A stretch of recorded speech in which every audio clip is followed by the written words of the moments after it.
ഒരു വ്യത്യസ്ത ലോകത്ത് നടക്കുന്ന വളരെ ഡിഫറൻ്റ് ആയിട്ടുള്ള ഒരു ടൈം ലൂപ്പ് കൺസെപ്റ്റ് കാണിച്ചു തന്ന നമ്മൾ അധികം അങ്ങനെ എക്സ്പീരിയൻസ് ചെയ്തിട്ടില്ലാത്ത തരത്തിലുള്ള ഒരു എക്സ്പെരിമെന്റൽ മൂവി. എല്ലാവർക്കും സ്വാഗതം. ഇന്ന് നമ്മൾ ഫിലിം ഫ്ലെക്സിലൂടെ കാണാൻ പോകുന്നത് 2017 പുറത്തിറങ്ങിയ ദി എൻഡ്ലെസ് എന്ന സിനിമയാണ്. ഇതുവരെ നമ്മൾ കണ്ടിട്ടുള്ള ടൈപ്പ് ഒരു ടൈം ലൂപ്പ് മൂവി അല്ല ഇത്. ആക്ച്വലി ഈ സിനിമ നല്ല കൺഫ്യൂഷൻ ഉണ്ടാക്കും. ഇതിന്റെ കഥ എവിടെ നിന്നാണ് തുടങ്ങുന്നത്, എവിടെയാണ് അവസാനിക്കുന്നത്, ഈ വരുന്ന ക്യാരക്ടേഴ്സ് ആരൊക്കെയാണ്, എന്തൊക്കെയാണ്, എവിടെയാണ് ഈ ടൈം ലൂപ്പും വർക്ക് ചെയ്യുന്നത് തുടങ്ങിയിട്ടുള്ള കാര്യങ്ങളൊക്കെ സിനിമ കണ്ട് തീർത്ത് കഴിഞ്ഞ് നന്നായിട്ടൊന്ന് ആലോചിച്ചെങ്കിൽ മാത്രമേ പിടികിട്ടൂ. അതുകൊണ്ട് തന്നെ നമ്മൾ സാധാരണ ചെയ്യുന്ന പോലെ സിനിമയുടെ സ്ക്രീൻ പ്ലേ അനുസരിച്ച് അതേ ഓർഡറിൽ തന്നെ കഥ പറഞ്ഞു തന്നാൽ ആകെ മൊത്തം കൺഫ്യൂസ്ഡ് ആവും. സോ കഥയിലെ ഓരോ പ്രധാനപ്പെട്ട പോയിന്റിലും അതുവരെയുള്ള ട്വിസ്റ്റ് ആൻഡ് ടേൺസ് റിവീലാക്കി, പിന്നെ റിവീലാകാൻ പോകുന്ന കാര്യങ്ങൾ ആദ്യമേ തന്നെ റിവീലാക്കി ആ ഒരു ഓർഡറിൽ പറഞ്ഞു തരാമെന്ന് കരുതുന്നു. അതല്ല, സിനിമ അതിൻ്റെ ഓർഡറിൽ തന്നെ കാണണമെന്ന് ആഗ്രഹിക്കുന്നവർക്ക് പ്രൈം വീഡിയോയിൽ സിനിമ അവൈലബിൾ ആണ്. സിനിമ കണ്ടു നോക്കാം. പടത്തിൻ്റെ തുടക്കത്തിൽ ഒരു വീടിന് മുന്നിൽ ഒരു പാഴ്സൽ വന്ന് വീഴുന്നതാണ് നമ്മൾ കാണുന്നത്. അതാരാണ് ഡെലിവർ ചെയ്തത് എന്നൊന്നും കാണിക്കുന്നില്ല. ജസ്റ്റ് എവിടുന്ന് ഒരു പാഴ്സൽ വന്ന് വീണു. വീട്ടിലുണ്ടായിരുന്ന ആരോൺ എന്ന വ്യക്തി പുറത്ത് വന്ന് പാഴ്സൽ എടുത്ത് വീടിനകത്ത് കൊണ്ടുപോകുന്നു. പാഴ്സൽ പൊട്ടിക്കുന്നതിന് മുമ്പായിട്ട് തന്നെ ഇവൻ്റെ ഫോണിൽ ഒരു മെസ്സേജ് വരുന്നതായിട്ട് കാണിക്കുന്നുണ്ട്. മെസ്സേജ് അയച്ചിരിക്കുന്നത് ഇവൻ്റെ ബ്രദർ ആയിട്ടുള്ള ജസ്റ്റിനാണ്. പുതിയ കാർ ബാറ്ററി വാങ്ങണമെന്നാണ് മെസ്സേജിലുള്ളത്. ഓ, കാർ ബാറ്ററി, അതിൻ്റെ കാര്യം അവിടെ നിൽക്കട്ടെ. ആദ്യം ഈ പാഴ്സലിൽ എന്താണെന്ന് നോക്കാം. തുറന്നു നോക്കുമ്പോൾ അതിനകത്തൊരു പഴയ കാസറ്റ് ആയിരുന്നു. ഇതിപ്പോൾ ആരുടെ ഈ കാസറ്റ് അയച്ചേ, എന്തായിരിക്കും ഇതിൽ? സ്വാഭാവികമായിട്ടും ക്യൂരിയോസിറ്റി വരുന്നു. തുടർന്ന് കാർ ബാറ്ററി വാങ്ങാൻ ജസ്റ്റിൻ ഇവനെ ഏൽപ്പിച്ചിട്ടുണ്ടായിരുന്ന പൈസയും കൊണ്ട് ഒരു ഗ്യാരേജ് സെയിലിൽ പോയി അവിടെ ഉണ്ടായിരുന്ന ഒരു പഴയ ക്യാമറ ഇവൻ വാങ്ങുന്നു. ഇപ്പോൾ കൊറിയറായിട്ട് വന്ന ഈ കാസറ്റിലുള്ള കാര്യങ്ങൾ എന്താണെന്ന് അറിയണമെങ്കിൽ ഒരു ക്യാമറ വേണം. ഒരു ക്യാമറയുടെ സഹായത്തോടു കൂടി അത് പ്ലേ ചെയ്യാൻ പറ്റൂ. അങ്ങനെ അത്യാവശ്യം വേണ്ട കാർ ബാറ്ററിക്ക് പകരം ഇവൻ ക്യാമറയൊക്കെ വാങ്ങിക്കൊണ്ട് വന്ന് കാസറ്റ് അതിലിട്ട് ഇവരുടെ ടിവിയുമായിട്ട് കണക്ട് ചെയ്ത് എന്താണ് ആ കാസറ്റിലുള്ള വിഷ്വൽ ഒന്ന് ചെക്ക് ചെയ്യുന്നു. ഏതോ ഒരു സ്ഥലം, അത്യാവശ്യം ആൾതാമസമൊക്കെ ഉണ്ട്. പുറകിലൊക്കെ ആളുകൾ അങ്ങോട്ടും ഇങ്ങോട്ടും നടക്കുന്നത് കാണാം. ഒരു പെണ്ണ് ക്യാമറയിൽ നോക്കി നിന്ന് സംസാരിക്കുന്നു. ഹലോ, എല്ലാവരും ആരോഹണ ദിവസത്തിന് വേണ്ടി കാത്തിരിക്കുകയാണെന്ന് എനിക്കറിയാം. ഇതൊരു പ്രത്യേകതയുള്ള ദിവസമാണല്ലോ. ഇവിടെ ഞങ്ങൾ എല്ലാവരും സെലിബ്രേറ്റ് ചെയ്യാൻ തയ്യാറായി കഴിഞ്ഞു. നിങ്ങളും അവിടെ അങ്ങനെയൊക്കെ തന്നെയാണെന്ന് വിചാരിക്കുന്നു. ഹാപ്പി ആയിട്ടിരിക്കുക, സെലിബ്രേറ്റ് ചെയ്യുക, ഇങ്ങനെയൊക്കെയായിരുന്നു ആ വീഡിയോയിൽ. ഒന്നും മനസ്സിലാവുന്നില്ലല്ലേ? നമുക്കൊന്നും മനസ്സിലായില്ല. പക്ഷേ ആരോണിനും ജസ്റ്റിനും എന്തൊക്കെയോ മനസ്സിലായി. എന്താണെന്നാൽ ഈ വീഡിയോ ഇവർക്ക് അയച്ചു കൊടുത്തിരിക്കുന്നത് ഒരു കൾട്ട് ഗ്രൂപ്പാണ്. ആ വീഡിയോയിൽ കണ്ട പെണ്ണിന്റെ പേരാണ് അന്ന. നമ്മുടെ ജസ്റ്റിന്റെയും ആരോണിന്റെയും ചെറുപ്പകാലത്ത് ഇവരുടെ അമ്മയുടെ കൂടെ കാറിൽ സഞ്ചരിക്കുന്ന സമയം അവരുടെ കാർ ആക്സിഡന്റിൽ വിട്ടു. ആ ആക്സിഡന്റിൽ അവരുടെ അമ്മ മരിച്ചുപോയി. ഈ അപകടം നടന്നത് ഈ കൾട്ട് ഗ്രൂപ്പ് താമസിക്കുന്ന ആ ഒരു ഏരിയയുടെ അടുത്തായിരുന്നു. ദെൻ അമ്മ നഷ്ടപ്പെട്ട ഈ കുട്ടികളെ ആ കൾട്ട് ഗ്രൂപ്പിലുള്ള ആളുകൾ ഏറ്റെടുത്ത് അവരാണ് ഇവരെ വളർത്തിയത്. അങ്ങനെ കുറേ കാലം ജസ്റ്റിനും ആരോണും ആ കൾട്ട് ഗ്രൂപ്പിന്റെ ഭാഗമായിരുന്നു. അവർ ചെയ്യുന്ന കാര്യങ്ങളൊക്കെ തന്നെ ചെയ്ത് അവർ പറയുന്ന കാര്യങ്ങളൊക്കെ കേട്ട് അങ്ങനെയാണ് ജീവിച്ചിരുന്നത്. അങ്ങനെ ഇരിക്കെ ഒരു ദിവസം നമ്മുടെ ജസ്റ്റിൻ വളരെ ഷോക്കിംഗ് ആയ ഒരു കാര്യം കണ്ടുപിടിച്ചു. ആ കൾട്ട് ഗ്രൂപ്പിലുള്ള ആളുകൾ എല്ലാവരും സൂയിസൈഡ് ചെയ്യാൻ തീരുമാനിച്ചിരിക്കുന്നു. എന്തുകൊണ്ട് അവർ അങ്ങനെ ഒരു തീരുമാനം എടുത്തതെന്ന് ജസ്റ്റിൻ അറിയില്ല. ജസ്റ്റിൻ അന്ന് കൊച്ചുകുട്ടിയായിരുന്നല്ലോ. എന്താണ് കാര്യം, എന്തുകൊണ്ടാണ് അവർ ഇങ്ങനെ ഒരു തീരുമാനം എടുത്തതെന്ന് തിരക്കാനും ആവും നിന്നില്ല. ഈ കൾട്ട് ഗ്രൂപ്പിന് മറ്റെന്തൊക്കെയോ ഉദ്ദേശമുണ്ട്. തങ്ങൾ പ്രതീക്ഷിച്ച ആളുകളല്ല ഇവരെന്ന് മനസ്സിലാക്കി ജസ്റ്റിൻ അവന്റെ അനിയൻ ആരോണിനെയും വിളിച്ച് അന്ന് അവിടുന്ന് സ്ഥലം വിട്ടതാണ്. പിന്നീട് ഇപ്പോഴാണ് ഇവർ ആ കൾട്ട് ഗ്രൂപ്പിനെ പറ്റി വീണ്ടും കേൾക്കുന്നത്. ആ കൾട്ട് ഗ്രൂപ്പിലുള്ള ആളുകൾ എങ്ങനെ ഇവരുടെ ലൊക്കേഷൻ കണ്ടുപിടിച്ച് ഇവർക്ക് ഈ പാഴ്സൽ അയച്ചെന്നറിയില്ല. കുറേ വർഷങ്ങൾക്ക് മുമ്പ് സൂയിസൈഡ് ചെയ്യാൻ തീരുമാനിച്ച കൾട്ട് ഗ്രൂപ്പിലെ ആളുകളൊക്കെ ഇപ്പോഴും ജീവനോടെ ഉണ്ടെന്ന് കണ്ടപ്പോൾ ജസ്റ്റിൻ എന്തോ അതങ്ങോട്ട് അക്സെപ്റ്റ് ചെയ്യാൻ പറ്റുന്നില്ല. അവർ സൂയിസൈഡ് ചെയ്യാൻ തീരുമാനിച്ചത് തന്നെയല്ലേ? എന്നിട്ടും എന്തുകൊണ്ടായിരിക്കും അവർ സൂയിസൈഡ് ചെയ്യാതിരുന്നത്? അവർക്ക് മറ്റെന്തെങ്കിലും ഉദ്ദേശം കാണുമോ? അതോ അവരുടെ അൾട്ടിമേറ്റ് ഉദ്ദേശം തങ്ങളായിരിക്കുമോ? നമ്മുടെ ജസ്റ്റിന് ആ കൾട്ട് ഗ്രൂപ്പിനെ പറ്റി അത്ര നല്ല അഭിപ്രായമല്ല എന്നുണ്ടെങ്കിലും ആരോൺ അവരെ പറ്റി അങ്ങനെയല്ല വിചാരിക്കുന്നത്. ആ ഗ്രൂപ്പിലുള്ള ആളുകളൊക്കെ സൂയിസൈഡ് ചെയ്യാൻ ശ്രമിച്ചു, അവരൊന്നും നല്ലവരല്ല എന്നൊക്കെയുള്ള കാര്യങ്ങൾ ജസ്റ്റിൻ പറഞ്ഞു കൊടുത്തുള്ള അറിവേ ആരോണിനുള്ളൂ. അല്ലാതെ ആരോൺ ഈ കാര്യങ്ങളൊന്നും നേരിട്ട് കണ്ടിട്ടില്ല. ചെറിയ പ്രായത്തിൽ തന്റെ ചേട്ടനായ ജസ്റ്റിൻ എന്ത് പറയുന്നു അതനുസരിക്കുക, അത് മാത്രമേ ആരോണിനെ കൊണ്ട് പറ്റുമായിരുന്നുള്ളൂ. തിരിച്ചൊരു വാക്ക് പോലും ചോദിക്കാൻ പറ്റുന്ന പ്രായത്തിലല്ലായിരുന്നു അവൻ. ഇപ്പോൾ ഈ വീഡിയോ ഒക്കെ കണ്ടപ്പോൾ ജസ്റ്റിൻ പണ്ട് തന്നോട് പറഞ്ഞ കാര്യങ്ങളൊക്കെ കള്ളമാണോ എന്ന് പോലും ആരോൺ ചിന്തിക്കുന്നുണ്ട്. ഓ ആരോൺ, ഇതൊക്കെ എന്റെ പ്ലാൻ ആയിരുന്നു എന്നാണോ നീ കരുതുന്നേ? അങ്ങനെയാണെങ്കിൽ കഴിഞ്ഞ 7 വർഷമായിട്ട് നമ്മളിവിടെ ജീവിക്കുമല്ലേ? ഞാൻ എന്തെങ്കിലും നിന്റെ അടുത്ത് മോശമായിട്ട് ചെയ്തിട്ടുണ്ടോ? അവരൊരു കൾട്ട് ഗ്രൂപ്പാണ്. നമുക്ക് മനസ്സിലാക്കാൻ പറ്റാത്ത എന്തൊക്കെയോ കാര്യങ്ങൾ അവർ ചെയ്യുന്നുണ്ട്. നമ്മളോട് അവരത് ഷെയർ ചെയ്യാനും തയ്യാറായിട്ടില്ല. അവർ സൂയിസൈഡ് ചെയ്യാൻ ശ്രമിച്ചു എന്നുള്ള കാര്യം സത്യമാണ്. ഇപ്പൊ തന്നെ കണ്ടില്ലേ, നമ്മൾ ഇവിടെയാണെന്നുള്ള കാര്യം അവർ കണ്ടുപിടിച്ച് പാഴ്സൽ അയച്ചേക്കുന്നു. പിന്നെ ആ വീഡിയോ ഇതുകൊണ്ട് എന്താ ഉദ്ദേശിച്ചേ? നിനക്ക് വല്ലതും മനസ്സിലായോ? ആരോണിനും ആ വീഡിയോയിൽ അന്നെ എന്തിനെ പറ്റിയാണ് പറയുന്നതെന്ന് വ്യക്തമായിട്ട് മനസ്സിലായില്ല.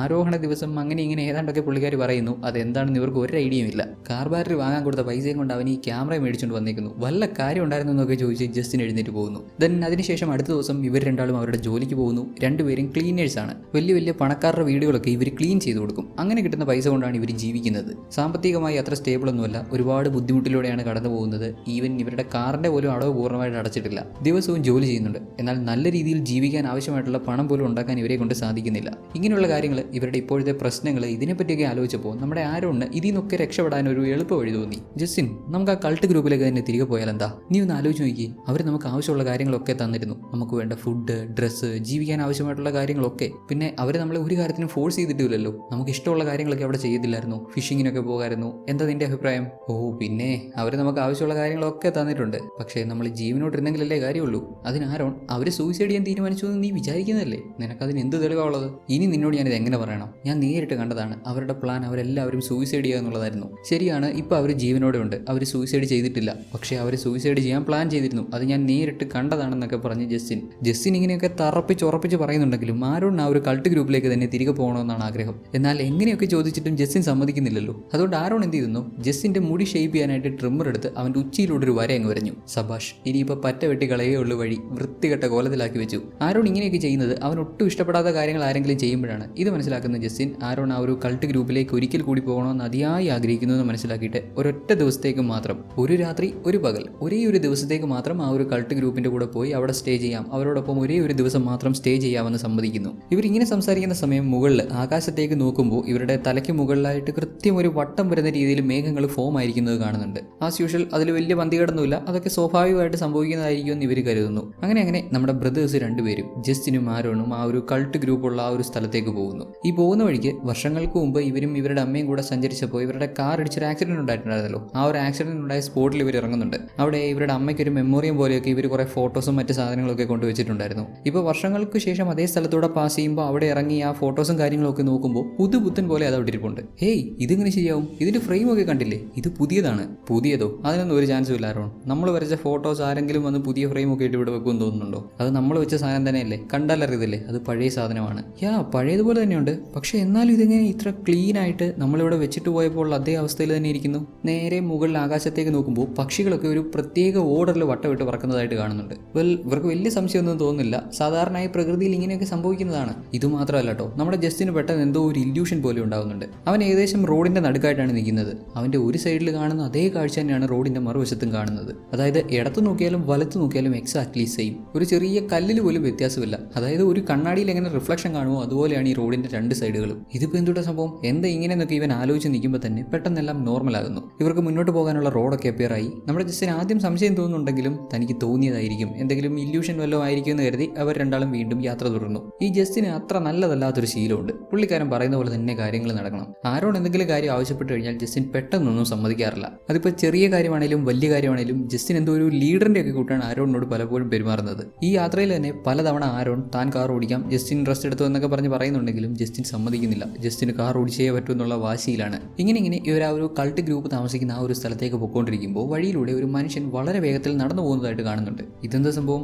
ആരെ ഇയാൾ എവിടെയെങ്കിലും രക്ഷപ്പെട്ടു പോകണോ? ഇത്ര വേഗത്തിലൊക്കെ നടന്നു പോകുന്നു. തൊട്ടതിനും പിടിച്ചതിനും എല്ലാത്തിനും ദേഷ്യം തോന്നുന്ന ജസ്റ്റിന് ആ പുള്ളിക്കാരൻ ഇങ്ങനെ സ്പീഡിൽ നടന്നു പോകുന്നത് കാണുമ്പോൾ സംശയം തോന്നുന്നുണ്ടെങ്കിലും കാർ ഓടിച്ചുകൊണ്ടിരിക്കുവായതുകൊണ്ട് ഒന്നും മിണ്ടുന്നില്ല. ജസ്റ്റ് അങ്ങനെ നോക്കി പുള്ളിക്കാരൻ നടന്നു പോയി കഴിഞ്ഞ് ഇവരും മുന്നോട്ട് പോകുന്നു. അങ്ങനെ അവർ സ്ഥലത്തെത്തി. ഇവിടെ ഇപ്പോൾ ഒരു ക്യാമ്പ് ഒക്കെ നടക്കുന്നുണ്ട്. ഈ ഇളിച്ചുകൊണ്ട് നിൽക്കുന്ന ഈ പുള്ളിക്കാരനെ കണ്ടില്ലേ? ഇങ്ങനെയാണ് ഡേവ്, സ്മൈലിംഗ് ഡേവ്. പേര് പോലെ തന്നെ ഒട്ടുമിക്ക സമയത്തും പുള്ളിക്കാരൻ്റെ മുഖത്തെ ഭാവം ഇത് തന്നെയായിരിക്കും. ഏതെങ്കിലും മനുഷ്യൻ ഇങ്ങനെ ആകാൻ പറ്റുമോ? ഇങ്ങനെ ഈ ഒരു ഭാവത്തിൽ നിന്ന് തന്നെ ഒരു കാര്യം വ്യക്തം, ഈ കൾട്ട് അത്ര നല്ലതല്ല. ഇവർ പറയുന്ന പോലെ, ജസ്റ്റിൻ പറയുന്ന പോലെ ഈ കൾട്ടിന് എന്തൊക്കെയോ പ്രശ്നങ്ങളുണ്ട്. ആ ഒരു കൾട്ട് ഗ്രൂപ്പ് താമസിക്കുന്ന അവിടെ എത്തിയ ജസ്റ്റിനെയും ആരോണിനെയും ഹോൾ എന്ന വ്യക്തി വന്ന് സ്വീകരിക്കുന്നു. ഹോൾ ആരോണിന്റെ അടുത്ത് നിന്ന് അവനെ കെട്ടിപ്പിടിച്ചു. ജസ്റ്റിനെ കെട്ടിപ്പിടിക്കാൻ ചെല്ലുമ്പോൾ വേണ്ട കെട്ടിപ്പിടിക്കണ്ട, കൈ തന്നാൽ മതി. നിന്നെയൊന്നും എനിക്ക് അത്ര വിശ്വാസമില്ല, നിന്നെയൊന്നും വിശ്വസിക്കാറായിട്ടില്ല എന്നൊരു രീതിയിലാണ് ജസ്റ്റിൻ. ഹോൾ ഇവരെ കൂട്ടിക്കൊണ്ടുപോയി ഇവർക്ക് കഴിക്കാനുള്ള ഫുഡൊക്കെ കൊടുക്കുന്നു.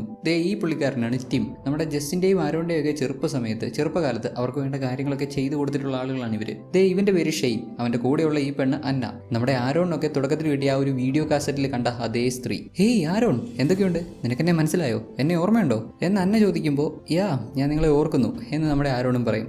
ഈ പുള്ളിക്കാരിയാണ് ലിസി. നമ്മുടെ ജസ്റ്റിനും ആരോണും ഈ കൾട്ടിൽ നിന്ന് ഓടിപ്പോയതിനു ശേഷമാണ് ഈ പുള്ളിക്കാരി ഈ കൾട്ടിന്റെ ഭാഗമാകുന്നത്. ഹേയ് ഹലോ, ഇവർ നിങ്ങളെ പറ്റി പറയാറുണ്ട് കേട്ടോ, നിങ്ങൾ ഈ കൾട്ടിന്റെ ഭാഗമായിരുന്നു, ഒരു ദിവസം നിങ്ങളെ പെട്ടെന്ന് കാണാതായി, എങ്ങോട്ട് പോയെന്ന് അറിയത്തില്ല എന്നൊക്കെ പറഞ്ഞ് ഇവളും പറയുന്നുണ്ട്. ഇവരുടെയൊക്കെ സംസാരം കേട്ടിട്ട് വേറെ പ്രശ്നമൊന്നുമില്ല, എല്ലാവരും നോർമലായിട്ട് തന്നെയാണ് സംസാരിക്കുന്നത്. ആകെയുള്ള പ്രശ്നം ഡേവ് മാത്രമാണ്. ഫുൾ ടൈം വിളിച്ചുകൊണ്ടിരിക്കും. എന്തോ വേറെ ആർക്കും പ്രശ്നമൊന്നുമില്ല, അവന് മാത്രം എന്തോ ഒരു ചെറിയ വട്ടുള്ള പോലെ തോന്നുന്നുണ്ട്. അത് വലിയ കാര്യമാക്കുന്നില്ല. ജസ്റ്റിനും ആരോണിനും കിടക്കാനുള്ള സൗകര്യങ്ങളൊക്കെ അവർ ചെയ്തു കൊടുക്കുന്നു. ഹേയ് ജസ്റ്റിൻ, അന്നെ കണ്ടിട്ട് നിനക്ക് എന്ത് തോന്നുന്നു? അവള് ഓക്കെ അല്ലേ?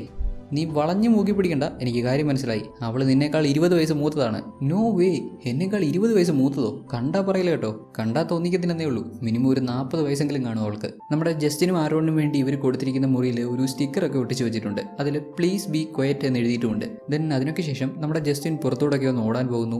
ആരോൺ മുറിക്കകത്ത് തന്നെ ഇരിക്കുകയാണ്. മുറിയിലെ ജനാലയിലൂടെ പുറത്തിരിക്കുന്ന അന്നയെ കാണാൻ പറ്റുന്നുണ്ട്. പുള്ളിക്കാരൻ അന്നയെ നോക്കി അവളുടെ സൗന്ദര്യമൊക്കെ ആസ്വദിച്ച് അങ്ങനെ ഇരിക്കുന്നു. ഓടാൻ പോയ ജസ്റ്റിനാവട്ടെ ഈ കൾട്ടിന്റെ ഭാഗമായിട്ടുള്ള ആളുകൾ പുറത്ത് ചെയ്യുന്ന കാര്യങ്ങളൊക്കെ ശ്രദ്ധിക്കുന്നുണ്ട്. ചിലർ അമ്പെയ്ത്ത് പ്രാക്ടീസ് ചെയ്യുന്നു. ഒരു പുള്ളിക്കാരൻ അതിവേഗത്തിൽ ബൈക്കിൽ വാഞ്ഞു പോകുന്നുണ്ട്. അവനെ കൊത്താൻ ചെല്ലുന്ന പോലെ അവന്റെ പുറകെ കുറെ കാക്കകളും പോകുന്നുണ്ട്. മറ്റു കുറച്ച് ആളുകൾ ഒരു ഗ്രൂപ്പായിട്ട് സീസോ പോലെ എന്തോ കളിക്കുന്നു. പിന്നെ ഹോളിന്റെ കൂടെ 1-2 ആളുകൾ ഇവർക്ക് ആവശ്യമായിട്ടുള്ള ഫുഡ്, അതായത് ഈ കൾട്ട് ഗ്രൂപ്പിന് ആവശ്യമായിട്ടുള്ള ഫുഡും അതിന്റെ കാര്യങ്ങളും ഒക്കെ നോക്കി അങ്ങനെ എന്തൊക്കെയോ ചെയ്യുന്നു. ജസ്റ്റിൻ കുറെ കൂടെ ഓടി മുന്നോട്ട് ചെല്ലുമ്പോൾ നേരത്തെ ഇവർ ഇങ്ങോട്ട് വരുന്ന വഴിക്ക് അതിവേഗത്തിൽ ഒരു പുള്ളിക്കാരൻ ഇവിടുന്ന് നടന്നു പോകുന്നത് കണ്ടിട്ടുണ്ടായിരുന്നല്ലോ. അങ്ങേര് കറങ്ങി തിരിഞ്ഞ് മറ്റേതോ വഴിയിലൂടെ കയറി ഇപ്പോഴും നടന്നു പോയിക്കൊണ്ടിരിക്കുന്നു. അയാളെ വീണ്ടും കണ്ടപ്പോൾ അങ്ങേരെ ഒന്ന് പരിചയപ്പെട്ടേക്കാവുന്ന കരുതി ജസ്റ്റിൻ അങ്ങേരോട് വീണ്ടും സംസാരിക്കാൻ ചെല്ലുന്നുണ്ട്. എന്നാൽ ആ പുള്ളിക്കാരനാവട്ടെ നിർത്താതെ നടന്നു പോകുന്നു. ഇതെന്താ സംഭവം? ഇനിയിപ്പോൾ അങ്ങേരുടെ കാഴ്ചയിൽ ഇവനൊന്നൊരു മനുഷ്യനില്ലേ? ഇവനെ ഒന്ന് തിരിഞ്ഞു പോലും നോക്കുന്നില്ല. ഇവൻ വിളിച്ചത് പുള്ളിക്കാരൻ കേട്ട ഭാവം നടിക്കുന്നില്ല, ഒരൊറ്റ പോക്ക്. ശേഷം രാത്രിയായി. ഇവർ കുറച്ചുപേരെ തീയൊക്കെ കൂട്ടി കുറെ കാര്യങ്ങൾ സംസാരിച്ച് അങ്ങനെ പുറത്തിരിക്കുന്നുണ്ട്. നമ്മുടെ ജസ്റ്റിനും ആരോണും ഒക്കെ അവരുടെ കൂടെയുണ്ട്. ആരോണിന്റെ ഉദ്ദേശം തന്നെയാണ് പുള്ളിക്കാരോട് സംസാരിക്കണം, അവളുമായിട്ട് കമ്പനി ആവണം, അവളോട് അവന്റെ ഇഷ്ടം തുറന്നു പറയണം. അവൻ ഇവളെ ഇഷ്ടപ്പെട്ടു. അവൾക്ക് എത്ര പ്രായമുണ്ടെന്ന് പോലും ചെക്കൻ ആലോചിക്കുന്നില്ല. അവളെ കണ്ടാൽ അത്ര പ്രായമൊന്നും തോന്നിക്കത്തില്ല. അതുകൊണ്ട് തന്നെ ബാക്കി കാര്യങ്ങളെല്ലാം മാറ്റി വെച്ചിട്ട് അവളെ ഇംപ്രസ് ചെയ്യണമെന്നുള്ള മട്ടിലാണ് പുള്ളി. ജസ്റ്റിനാണെങ്കിലോ ഒരു ദിവസം ഇവിടെ സ്റ്റേ ചെയ്യാമെന്നൊക്കെ സമ്മതിച്ചാണ് ഇങ്ങോട്ട് വന്നേന്നുണ്ടെങ്കിലും ഇവിടെ സ്റ്റേ ചെയ്യാൻ പുള്ളിക്കാരന് ഒട്ടും മനസ്സ് വരുന്നില്ല. ഇവിടെ എന്തൊക്കെയോ പ്രശ്നമുണ്ട്. ഇവിടെ പലരും വിചിത്രമായിട്ട് പെരുമാറുന്നുണ്ട്. എന്തുകൊണ്ടാണ് ഇങ്ങനെ? ആളുകളൊക്കെ എന്താ ഇങ്ങനെ പെരുമാറുന്നതെന്നൊക്കെയുള്ള സംശയമാണ് അവന്റെ മനസ്സിൽ. ജസ്റ്റിൻ ഇങ്ങനെ ആലോചിച്ചുകൊണ്ടിരിക്കുമ്പോൾ ഹോൾ ഇത് കണ്ടിട്ട് ജസ്റ്റിനെ വിളിച്ചുകൊണ്ട് ഹോളിന്റെ മുറിയിലേക്ക് പോകുന്നുണ്ട്. അവന് ഡ്രിങ്ക്സ് ഒക്കെ ഒഴിച്ചു കൊടുക്കുന്നു. പിന്നെ ഈ മുറിയിലുള്ള കുറച്ച് കാര്യങ്ങൾ, പുസ്തകങ്ങൾ, അത് ഇതൊക്കെ കാണിക്കുന്നുണ്ട്. ബോർഡിൽ എഴുതി വെച്ചിരിക്കുന്ന ഒരു ഇക്വേഷനും കാണിക്കുന്നുണ്ട്. ഇത് എന്തിന്റെ ഇക്വേഷനാ? ഇത് എന്ത് സോൾവ് ചെയ്യാനാ? അത് എനിക്ക് നിന്നോട് പറയാം, പക്ഷേ ഞാനത് പറഞ്ഞാലും നീ വിശ്വസിക്കാൻ പോകുന്നില്ല. പിന്നെ ഞാൻ എന്തിനു നിന്നോട് പറയണം? അതിനർത്ഥം നമ്മുടെ ജസ്റ്റിൻ വിശ്വസിക്കാത്ത, അല്ലെങ്കിൽ പുള്ളിക്കാരനെ വിശ്വസിക്കാൻ ഇഷ്ടപ്പെടാത്ത കാര്യങ്ങൾ എന്തൊക്കെയോ ഇവിടെ നടക്കുന്നുണ്ട്. ജസ്റ്റിൻ ഒരു മതവിശ്വാസിയല്ല, അല്ലെങ്കിൽ ദൈവവിശ്വാസിയല്ല. ഒരുപക്ഷെ ഹോളിന്റെ ഈ ഇക്വേഷൻസിന് ദൈവവുമായിട്ടോ മതവുമായിട്ടോ എന്തെങ്കിലുമൊക്കെ ബന്ധം ഉണ്ടാവോ? അതുകൊണ്ടായിരിക്കാം ഹോൾ ഇതിനെപ്പറ്റിയൊന്നും നമ്മുടെ ജസ്റ്റിനോട് ഷെയർ ചെയ്യാത്തത്. ഇതേ സമയം നമ്മുടെ ആരോൺ പുറത്തിരുന്ന് അന്നയോട് സംസാരിച്ചു തുടങ്ങിയിട്ടുണ്ട്. നിങ്ങൾ ക്ലോത്ത്സ് ഒക്കെ ഡിസൈൻ ചെയ്യുന്നുണ്ടല്ലേ? യെസ്, ഇവിടെ പലർക്കും ഞാൻ ക്ലോത്ത്സ് ഒക്കെ ഡിസൈൻ ചെയ്ത് കൊടുക്കാറുണ്ട്. വിരോധം ഇല്ലെങ്കിൽ എനിക്ക് നിങ്ങളുടെ ഡിസൈൻസ് ഒക്കെ ഒന്ന് കാണാൻ പറ്റുമോ? ഓ അതിനെന്താ, വരൂ എന്നും പറഞ്ഞ് നമ്മുടെ അന്ന ആരോണിനെ വിളിച്ചുകൊണ്ട് പോകുന്നു. ചെക്കൻ കൊള്ളാം, ഉദ്ദേശിച്ച കാര്യമൊക്കെ നൈസായിട്ട് നടത്തിയെടുക്കുന്നുണ്ട്. At the same time Justin ഹോളിനോട് ഇവരയച്ച വീഡിയോയെ പറ്റിയൊക്കെ ചോദിക്കുന്നുണ്ട്. എന്ത് വീഡിയോയോ? എന്ത് വീഡിയോ? നിങ്ങളൊരു കാസറ്റ് ഞങ്ങൾക്ക് പാഴ്സൽ അയച്ചില്ലേ? അന്ന സംസാരിക്കുന്നത് എന്തോ ആരോഹണത്തെ പറ്റിയോ അവസാനത്തെ പറ്റിയോ അങ്ങനെ എന്തൊക്കെയോ. ഇവൻ ഇങ്ങനെയൊക്കെ പറയുന്നത് കേട്ടപ്പോൾ ഹോളിനങ്ങ് അത്ഭുതം. ഞങ്ങൾ നിനക്ക് വീഡിയോ അയച്ചിരുന്നോ? ഒരു ചാൻസും ഇല്ല. ഞങ്ങൾ നിങ്ങൾക്ക് ഒരു കാസറ്റും അയച്ചിട്ടില്ല. ഈവൻ നിങ്ങൾ എവിടെ താമസിക്കുന്നതെന്ന് പോലും ഞങ്ങൾക്കറിയില്ല. പിന്നെ എങ്ങനെയാണ് കൊറിയറൊക്കെ അയക്കുക? ഇവിടുത്തെ ആളുകളെയൊക്കെ അത്ര അങ്ങോട്ട് വിശ്വാസമില്ലാത്ത ജസ്റ്റിൻ ഹോൾ പറയുന്നത് വിശ്വസിക്കുന്നില്ല. ഇവർ തന്നെയാവും കാസറ്റ് അയച്ചത്. ഇതിന്റെ പുറകിൽ എന്തോ ഒരു ദുരുദ്ദേശം വെച്ചാണ് ഇവരെല്ലാം പെരുമാറുന്നത് എന്നൊക്കെയുള്ള രീതിയിലാണ് ജസ്റ്റിൻ നിൽക്കുന്നത്. എന്തായാലും ഒരൊറ്റ ദിവസത്തേക്കല്ലേ, ഇന്ന് രാത്രി കൂടി ഇവിടെയുള്ളൂ. നാളെ രാവിലെ എന്തായാലും തിരിച്ചു പോകും. അതുവരെ ഇതുപോലൊക്കെ തന്നെ അങ്ങ് പോട്ടെ, കൂടുതലൊന്നും ചികഞ്ഞ് ചോദിക്കാൻ നിൽക്കേണ്ട എന്നുള്ള മട്ടിൽ ജസ്റ്റിനും ആ വിഷയം വിട്ടു. ഇതേ സമയം പുറത്ത് ഷെയ്ൻ ഇരുന്ന് മാജിക് ഒക്കെ കാണിക്കുന്നുണ്ട്. കാർഡ്സും അതും ഇതൊക്കെ വെച്ചിട്ട് പുള്ളിക്കാരൻ്റെ കുറെ ട്രിക്സ് ഒക്കെ കാണിക്കുന്നുണ്ട്. അവൻ നമ്മുടെ ജസ്റ്റിനോട് ഒരു കാർഡ് എടുക്കാൻ പറഞ്ഞു. ജസ്റ്റിൻ കാർഡ് എടുത്തു, നന്നായിട്ട് നോക്കി, കാർഡ് തിരിച്ചു വെച്ചു, ഷഫിൾ ചെയ്തു. ജസ്റ്റിൻ എടുത്ത അതേ കാർഡ്, ജസ്റ്റിന്റെ കാർഡ് തന്നെ ഷെയ്ൻ എടുത്ത് ജസ്റ്റിനെ കാണിച്ചു കൊടുക്കുന്നുണ്ട്. ഇതല്ലേ നിന്റെ കാർഡ്? നോ, ഇവിടെ നിന്റെ ട്രിക്ക് പാളിപ്പോയി. ഇത് എന്റെ കാർഡൊന്നും അല്ലെന്ന് ജസ്റ്റിൻ കള്ളം പറഞ്ഞു. ഓ, എന്റെ ട്രിക്ക് ഫെയിലായോ? എന്നാൽ ഞാൻ വേറൊരു ട്രിക്ക് കാണിക്കാം. നിന്റെ ശ്രദ്ധ ഈ ബോളിലായിരിക്കണം, ഇതിൽ നീ സൂക്ഷിച്ചു നോക്കൂ എന്നൊക്കെ പറഞ്ഞ് ആ ബോൾ എടുത്ത് മുകളിലേക്ക് ഒരൊറ്റ എയർ. സ്വാഭാവികമായിട്ടും ഒരു ബോൾ നമ്മൾ മുകളിലേക്ക് എറിഞ്ഞാൽ എന്തായിരിക്കും സംഭവിക്കുക? എത്ര പവറിൽ എറിഞ്ഞാലും അത് കുറേ മുകളിലേക്ക് പോയിട്ട് ഗ്രാവിറ്റേഷണൽ ഫോഴ്സ് കാരണം താഴേക്ക് വീഴും. എന്നാൽ ഇവിടെ ഷെയ്ൻ എറിഞ്ഞ ബോൾ താഴെ വീഴുന്നില്ല. ജസ്റ്റിനും ഇതിപ്പോൾ എന്താ സംഭവിച്ചേ? ഈ ബോൾ എവിടെ പോയി? ഇവൻ ഈ ബോൾ എവിടെയും ഒളിപ്പിച്ചതാണോ എന്ന മട്ടിൽ അങ്ങനെ നോക്കി നിൽക്കുവാണ്. നിന്റെ കൈ കാണിച്ചേ, ദേ ഇവിടെ നിൽക്കണം, കറക്റ്റ് ആയിട്ട് നിന്റെ കൈ ഇവിടെ തന്നെ നിൽക്കണം. അപ്പോൾ താണ്ടെ ജസ്റ്റിനെ പോലും ഞെട്ടിച്ചുകൊണ്ട് കുറച്ചു നേരം മുമ്പ് മുകളിലേക്ക് പോയ ബോൾ എവിടേക്കോ കറങ്ങി തിരിഞ്ഞ് കറക്റ്റ് ആയിട്ട് ജസ്റ്റിന്റെ കയ്യിൽ വന്ന് വീണു. എങ്ങനെ ഇങ്ങനെയൊക്കെ സംഭവിച്ചെന്ന് ഒരു ഐഡിയയും ഇല്ല. സംഭവിച്ചത് ഒരു അത്ഭുതം തന്നെയാണ്. എന്നാലും ജസ്റ്റിൻ ഇങ്ങനെയുള്ള കാര്യങ്ങളൊന്നും വിശ്വസിക്കുന്ന ആളല്ലോ. പുള്ളിക്കാരൻ ഈ സൂപ്പർ നാച്ചുറൽ എലമെന്റ്സിലൊന്നും ഒട്ടും വിശ്വാസമില്ലാത്ത ആളാണ്. അതുകൊണ്ട് തന്നെ ഇത് ഇവരുടെ എന്തെങ്കിലും ഒരു ട്രിക്ക് ആയിരിക്കും, ആരുടെയെങ്കിലുമൊക്കെ സഹായത്തോടുകൂടി ഇങ്ങനെയൊക്കെ ചെയ്യാൻ പറ്റുമോ എന്നുള്ള മൈൻഡിലാണ് പുള്ളി ഇരിക്കുന്നത്. അതിനുശേഷം ഇവരെല്ലാവരും ദ സ്ട്രഗിൾ എന്ന് വിളിക്കുന്ന ഒരു കോമ്പറ്റീഷന് വേണ്ടി ഒത്തുകൂടുന്നുണ്ട്. ഇന്നേരം താണ്ടെ നമ്മുടെ ഡേവ് ഉണ്ടല്ലോ, സ്മൈലിംഗ് ഡേവ്, പുള്ളിക്കാരൻ ഈ കോമ്പറ്റീഷൻ നടക്കുന്ന സ്ഥലത്തോട് ഓടി മുന്നോട്ട് പോകുന്നുണ്ട്. ഇത് കാണുമ്പോൾ ആരോൺ നമ്മുടെ ലിസിയോട് ഈ ഡേവിന് എന്തെങ്കിലും പ്രശ്നമുണ്ടോ, അവൻ എന്താ ഫുൾ ടൈം ഇങ്ങനെ ചിരിച്ചോണ്ടിരിക്കുന്നേ, ഇപ്പോൾ ഇതെന്താ ഓടി പോകുന്നേ, അത് അവന് ബ്രെയിൻ ഇഞ്ചുറി പറ്റിയതാണ്, ഇവിടെ ഒരു കൺസ്ട്രക്ഷൻ വർക്ക് നടക്കുന്നതിനിടയ്ക്ക് അവൻ താഴെ വീണ്, അതീ പിന്നെ അവൻ്റെ മുഖം ഇങ്ങനെയാണ്, ഇടയ്ക്കൊക്കെ ഇങ്ങനെ എന്തെങ്കിലുമൊക്കെ കാണിച്ചു കൂട്ടും, എവിടെയെങ്കിലുമൊക്കെ പോകും, ഇങ്ങനെ ചുറ്റിക്കറങ്ങി നടക്കും, ഓടി പോകും, അങ്ങനെയൊക്കെ ചെയ്യാറുണ്ട്. ദെൻ എന്താണ് സ്ട്രഗിൾ കോമ്പറ്റീഷൻ എന്ന് ഹോൾ ഇവർക്ക് പറഞ്ഞു കൊടുക്കുന്നു. ഇവിടെ തറയിൽ ഒരു കയറ് കിടപ്പുണ്ട്, കയറിന്റെ ഒരറ്റം മാത്രം കിടപ്പുണ്ട്. ഇതേ കയറിന്റെ രണ്ടാമത്തെ അറ്റം മുകളിലേക്ക്, അതായത് ആകാശത്തിലേക്ക് കണക്ട് ചെയ്തിരിക്കുന്നു. ഈ കയറിന്റെ രണ്ടാമത്തെ അറ്റം ആരാണ് പിടിച്ചിരിക്കുന്നത്, അല്ലെങ്കിൽ ഇത് ആകാശത്തേക്ക് കണക്ട് ആയിരിക്കുന്നത് എങ്ങോട്ടാണെന്നൊന്നും കാണാൻ പറ്റുന്നില്ല, രാത്രി ആയതുകൊണ്ട് ഒന്നും വ്യക്തമാകുന്നില്ല. കയറിന്റെ ഒരറ്റം ആകാശത്തേക്ക് പോയിരിക്കുന്നത് കാണുമ്പോൾ തന്നെ നമ്മുടെ ജസ്റ്റിൻ പറയുന്നുണ്ട്, സ്മൈലിംഗ് ഡേവ് ഇല്ലേ, അവൻ അപ്പുറത്തെ സൈഡിലുണ്ട്, അവനൊരു ഏണി കയറി പിടിച്ചോണ്ടിരിക്കുവാന്നേ, അല്ലാണ്ട് ഈ പാതിരാത്രിയിൽ അവൻ അങ്ങോട്ട് ഓടി പോകേണ്ട ആവശ്യം എന്താ, ഇതെല്ലാം യുവമാരുടെ ട്രിക്കാന്നേ. ഈ സ്ട്രഗിൾ കോമ്പറ്റീഷന്റെ നിയമങ്ങൾ വളരെ സിമ്പിളാണ്. ഇവർക്ക് കാണാൻ പറ്റുന്ന കയറിന്റെ ഒരറ്റം പിടിച്ച് വലിക്കണം. കയറിന്റെ രണ്ടാമത്തെ അറ്റം ആകാശത്തേക്ക് കണക്ട് ആയിരിക്കുന്ന ആ ഒരു രണ്ടാമത്തെ അറ്റം അവിടെ നിന്ന് തെറിച്ച് താഴെ വീഴുവാണെങ്കിൽ ഇവർക്ക് അത് വിടുവിക്കാൻ സാധിച്ചാൽ ഇവർ മത്സരത്തിൽ ജയിക്കും. ഈ കൾട്ട് ഗ്രൂപ്പിൽ ആകെ ഒരേ ഒരാൾ മാത്രമേ ഈ മത്സരത്തിൽ ജയിച്ചിട്ടുള്ളൂ, അത് നമ്മുടെ അന്നയാണ്. ആദ്യം നമ്മുടെ ഹോൾ തന്നെ ഈ മത്സരത്തിൽ പങ്കെടുക്കുന്നുണ്ട്. പുള്ളിക്കാരൻ അവനെ കൊണ്ട് പറ്റും വിധമൊക്കെ മാറി മറിഞ്ഞ് കയറ് വലിച്ചു നോക്കുന്നുണ്ട്. എന്നാലും അവനെ കൊണ്ട് കയറിന്റെ രണ്ടാമത്തെ അറ്റം ആ ഒരു പോയിന്റിൽ നിന്ന്, ആകാശത്തിൽ നിന്ന് വിടുവിക്കാൻ പറ്റുന്നില്ല. അടുത്തതായിട്ട് ഈ മത്സരത്തിൽ പങ്കെടുക്കാൻ അവൻ ആരോണിനെ വിളിക്കുന്നു. തുടർന്ന് നമ്മുടെ ആരോണും ചെന്ന് കയറിൽ പിടിച്ച് വലിക്കുന്നു. എന്നാൽ അവനെ കൊണ്ടും കയറ് വിടുവിക്കാൻ സാധിക്കുന്നില്ല. ഒരു തവണ പരാജയപ്പെട്ടെന്ന് കരുതി ആരോൺ പിന്മാറുന്നില്ല. പുള്ളിക്കാരൻ കയർ ഒരു പ്രത്യേക രീതിയിൽ കെട്ടി അവന്റെ ശരീരത്തോട് ഇട്ട് അങ്ങനെ വലിച്ചു ശ്രമിച്ചപ്പോൾ അവനെ കൊണ്ട് രണ്ടാമത്തെ അറ്റം വിടുവിക്കാൻ സാധിച്ചു. അങ്ങനെ നമ്മുടെ അന്നയ്ക്ക് ശേഷം ഈ മത്സരത്തിൽ ജയിക്കുന്ന ആൾ ആരോണാണ്. ആരോണും അന്നയും മാത്രമേ ഈ മത്സരത്തിൽ ഇതുവരെ ജയിച്ചിട്ടുള്ളൂ. ദെൻ ഹോൾ നമ്മുടെ ജസ്റ്റിനോട് ഈ മത്സരത്തിൽ പങ്കെടുക്കാൻ പറയുമ്പോൾ ജസ്റ്റിൻ ആദ്യം ഒരു താല്പര്യമില്ലാത്ത പോലെയൊക്കെ നിൽക്കുന്നുണ്ടെങ്കിലും ആരോണും കൂടെ നിർബന്ധിക്കുമ്പോൾ ജസ്റ്റിൻ സമ്മതിച്ചു. അങ്ങനെ ജസ്റ്റിൻ കയറിന്റെ ഒരറ്റം എടുത്തു. രണ്ടാമത്തെ അറ്റം തനിയെ ആകാശത്തേക്ക് കണക്റ്റായി. അവനവന്റെ മുഴുവൻ ശക്തി ഉപയോഗിച്ച് കയറി പിടിച്ച് വലിക്കുന്നുണ്ടെങ്കിലും ഇത്തവണ കയർ ഇവനെ വലിച്ചുകൊണ്ടങ്ങ് പോയി. ജസ്റ്റിൻ തെറിച്ച് വീഴുകയും ചെയ്തു. അവന്റെ കൈയും മുറിഞ്ഞു. വീണ് കഴിഞ്ഞ് ജസ്റ്റിൻ തിരിഞ്ഞു നോക്കുമ്പോൾ ഈ കാഴ്ചക്കാരായി നിൽക്കുന്ന ആളുകളുടെ കൂട്ടത്തിലുണ്ട് സ്മൈലിംഗ് ഡേവ്. അതിനർത്ഥം ഈ കയർ ആകാശത്തേക്ക് തന്നെ അല്ലെങ്കിൽ മുകളിലും മറ്റെന്തോ ഒരു എൻറ്റിറ്റിയിലേക്കാണ് കണക്ട് ആയിരിക്കുന്നത്. കയറിന്റെ രണ്ടാമത്തെ അറ്റവും ഡേവുമായിട്ട് യാതൊരു ബന്ധവുമില്ല. അവിടെ കണ്ടാൽ തൊട്ടടുത്ത സീനിൽ നമ്മുടെ ലിസി വരച്ച ഒരു ചിത്രമാണ് നമുക്ക് കാണിച്ചു തരുന്നത്. അതിലവൾ വരച്ചിരിക്കുന്നതാണെങ്കിലോ ഈ കൾട്ട് ഗ്രൂപ്പ് ഇവർ താമസിക്കുന്ന ഈ ഒരു ഏരിയയ്ക്ക് മുകളിലായിട്ടുള്ള ആകാശത്തിൽ ഒരു എൻറ്റിറ്റി ഇവരെ വാച്ച് ചെയ്യുന്നതായിട്ടാണ്. എന്തോ ഒരു എൻറ്റിറ്റി അല്ലെങ്കിൽ എന്തോ ഒരു ബീയിങ് നിരന്തരമായി ഇവരെ നോക്കിക്കൊണ്ടിരിക്കുന്നതായിട്ട്. ശേഷം നമ്മുടെ ജസ്റ്റിന്റെ മുറിഞ്ഞ കയ്യിൽ ലിസി മരുന്നൊക്കെ വെച്ച് കൊടുക്കുന്നുണ്ട്. ഇത്രയൊന്നും ജസ്റ്റിൻ പ്രതീക്ഷിച്ചിരുന്നില്ല. ഇവിടെ വന്ന് ഒരു ദിവസം സ്റ്റേ ചെയ്യാന്ന് പറഞ്ഞപ്പോൾ ഇങ്ങനെയുള്ള മത്സരമുണ്ട്, ഇവന്റെ കൈ മുറിയാൻ കാരണമാകുമോ എന്നൊന്നും ഒരിക്കലും പ്രതീക്ഷിച്ചിട്ടില്ല. എന്തായാലും സ്ട്രഗിൾ മത്സരത്തോടുകൂടി രാത്രിയിലെ ഇവരുടെ കലാപരിപാടിയൊക്കെ തീർന്നു, രക്ഷപ്പെട്ടു. ഇനിയിപ്പോൾ രാവിലെ തന്നെ പോയേക്കാവെന്നുള്ള മട്ടിലാണ് ജസ്റ്റിൻ. എന്നാൽ ആരോണിന് ഒരു ചെറിയ മനമാറ്റം. നമുക്ക് ഒരു ദിവസം കൂടി ഇവിടെ നിന്നാലെന്താ? എന്തിന് ഇവിടെ നിൽക്കേണ്ട എന്താവശ്യമുള്ളേ? നീ തന്നെ കണ്ടില്ലേ ഇവരുടെ രീതികളൊക്കെ, ഇവരൊക്കെ ഇങ്ങനെയൊക്കെയാണ് പെരുമാറുന്നത്, ഭയങ്കര വിയേർഡാണ്. ഇവിടെ നിന്ന് നിൽക്കേണ്ട ആവശ്യമില്ല, രാവിലെ തന്നെ നമുക്ക് പോയേക്കാം. കമോൺ ജസ്റ്റിൻ, ഇത്രയും നാൾ നമ്മൾ എത്രത്തോളം പ്രശ്നങ്ങൾ സഹിച്ചാണ് ജീവിച്ചത്. ഓടി തിരിച്ച് അങ്ങോട്ട് ചെന്നിട്ട് എന്ത് ചെയ്യാൻ പറ്റും? പൈസ ഇല്ലാതെ ആകെ മൊത്തം ബുദ്ധിമുട്ടിലാണ്. കാറിന്റെ അടവ് പോലും പ്രോപ്പറായിട്ട് അടച്ചിട്ടില്ല. ഇവിടെ ആണെങ്കിൽ ഇതിനെപ്പറ്റി ഒന്നും ചിന്തിക്കേണ്ട, ഒരൊറ്റ ദിവസം കൂടി ഇവിടെ നമുക്ക് സ്റ്റേ ചെയ്യാവുന്നേ, ഇവിടെ പ്രത്യേകിച്ച് പൈസ ചിലവൊന്നും ഇല്ലല്ലോ. ആരോൺ ഇങ്ങനെയൊക്കെ പറഞ്ഞപ്പോൾ ജസ്റ്റിനും ഒരൊറ്റ ദിവസം കൂടി മാത്രം, ഒരേ ഒരു ദിവസം കൂടി മാത്രം ഇവിടെ സ്റ്റേ ചെയ്യാമെന്ന് സമ്മതിക്കുന്നു. ഇങ്ങനെയൊക്കെ സംസാരിച്ച് ഇവരുടെ മുറിയിലേക്ക് നടന്നു പോകുമ്പോൾ നോക്കുമ്പോൾ കുറച്ച് അകലെയായിട്ടുള്ളൊരു ക്യാബിന്റെ അവിടെ ആയിട്ട് ടിം എന്ന വ്യക്തി നിൽക്കുന്നുണ്ട്. അവിടെയുള്ള ക്യാബിനിൽ വലിയൊരു പൂട്ടൊക്കെ ഇട്ട് പൂട്ടിയിട്ടുണ്ട്. ആ ക്യാബിന് പ്രൊട്ടക്ഷൻ ആയിട്ടാണ് ഈ പുള്ളിക്കാരൻ അവിടെ നിൽക്കുന്നത്. ഇത് കണ്ടിട്ട് ഇവര് ടിം എന്താ അവിടെ നിൽക്കുന്നേ, എന്താ അതിനകത്ത് ഇത്ര ഇമ്പോർട്ടൻ്റ് ആയിട്ട് എന്താ എന്നൊക്കെ പറഞ്ഞ് ഇവർ ചോദിക്കുമ്പോൾ അത് പ്രധാനപ്പെട്ട ഒന്നുമല്ല, ഡ്രിങ്ക്സ് ഒക്കെ ഉണ്ടാക്കുന്ന കുറച്ച് മെഷീൻസ് ആണ്. ഡ്രിങ്ക്സ് ഒക്കെ ഉണ്ടാക്കുന്ന മെഷീൻ ഇത്രയും പ്രൊട്ടക്ഷൻ വേണോ? ഇത്രയും വലിയ ലോക്കൊക്കെ ഇട്ട് പിന്നെ ഇവനെ പോലെ ഒരുത്തിന് ഇവിടെ കാവൽ നിൽക്കേണ്ട ആവശ്യമുണ്ടോ? എന്തായാലും അത് ഡ്രിങ്ക്സ് ഒന്നും ഉണ്ടാക്കുന്ന മെഷീൻ ആയിരിക്കാൻ ഒരു ചാൻസും ഇല്ല. ഇവിടെയുള്ളവർക്ക് അത്ര ഇമ്പോർട്ടൻ്റ് ആയിട്ടുള്ള എന്തെങ്കിലും ആയിരിക്കും. ജസ്റ്റിനും ആരോണും തിരികെ അവരുടെ റൂമിൽ ചെല്ലുമ്പോൾ ഇപ്പോഴും അവിടെ ഒരു സ്റ്റിക്കറൊക്കെ ഒട്ടിച്ച് വെച്ചിട്ടുണ്ട്. നേരത്തെ ഇവർ കണ്ടിട്ടുണ്ടായിരുന്ന പോലെ പ്ലീസ് ബി ക്വയറ്റ് എന്ന് എഴുതിയ അങ്ങനെയുള്ളൊരു സ്റ്റിക്കർ. ശേഷം അടുത്ത ദിവസം ജസ്റ്റിനും ആരോണും ഷൂട്ടിംഗ് ഒക്കെ പ്രാക്ടീസ് ചെയ്യുന്നുണ്ട്. ആദ്യം ജസ്റ്റിൻ കറക്റ്റായിട്ട് എയിം ചെയ്ത് ഒരു കുപ്പി പൊട്ടിച്ചു. ദെൻ ആരോൺ 2 കുപ്പി പൊട്ടിച്ചു.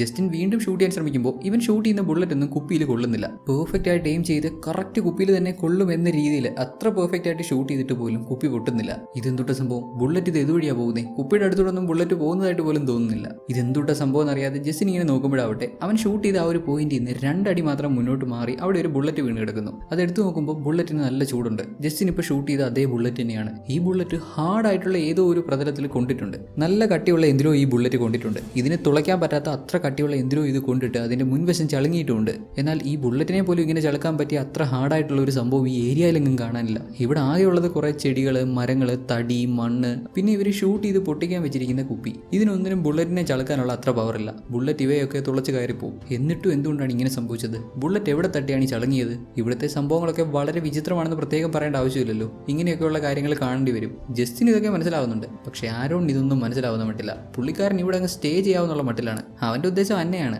അന്നയെ വിട്ട് കളയാൻ മനസ്സ് വരുന്നില്ല. അത് തന്നെ കാരണം. ദെൻ അന്നത്തെ ദിവസവും ജസ്റ്റിൻ ഇതുവഴി ഒന്ന് ഓടാൻ പോകുന്നുണ്ട്.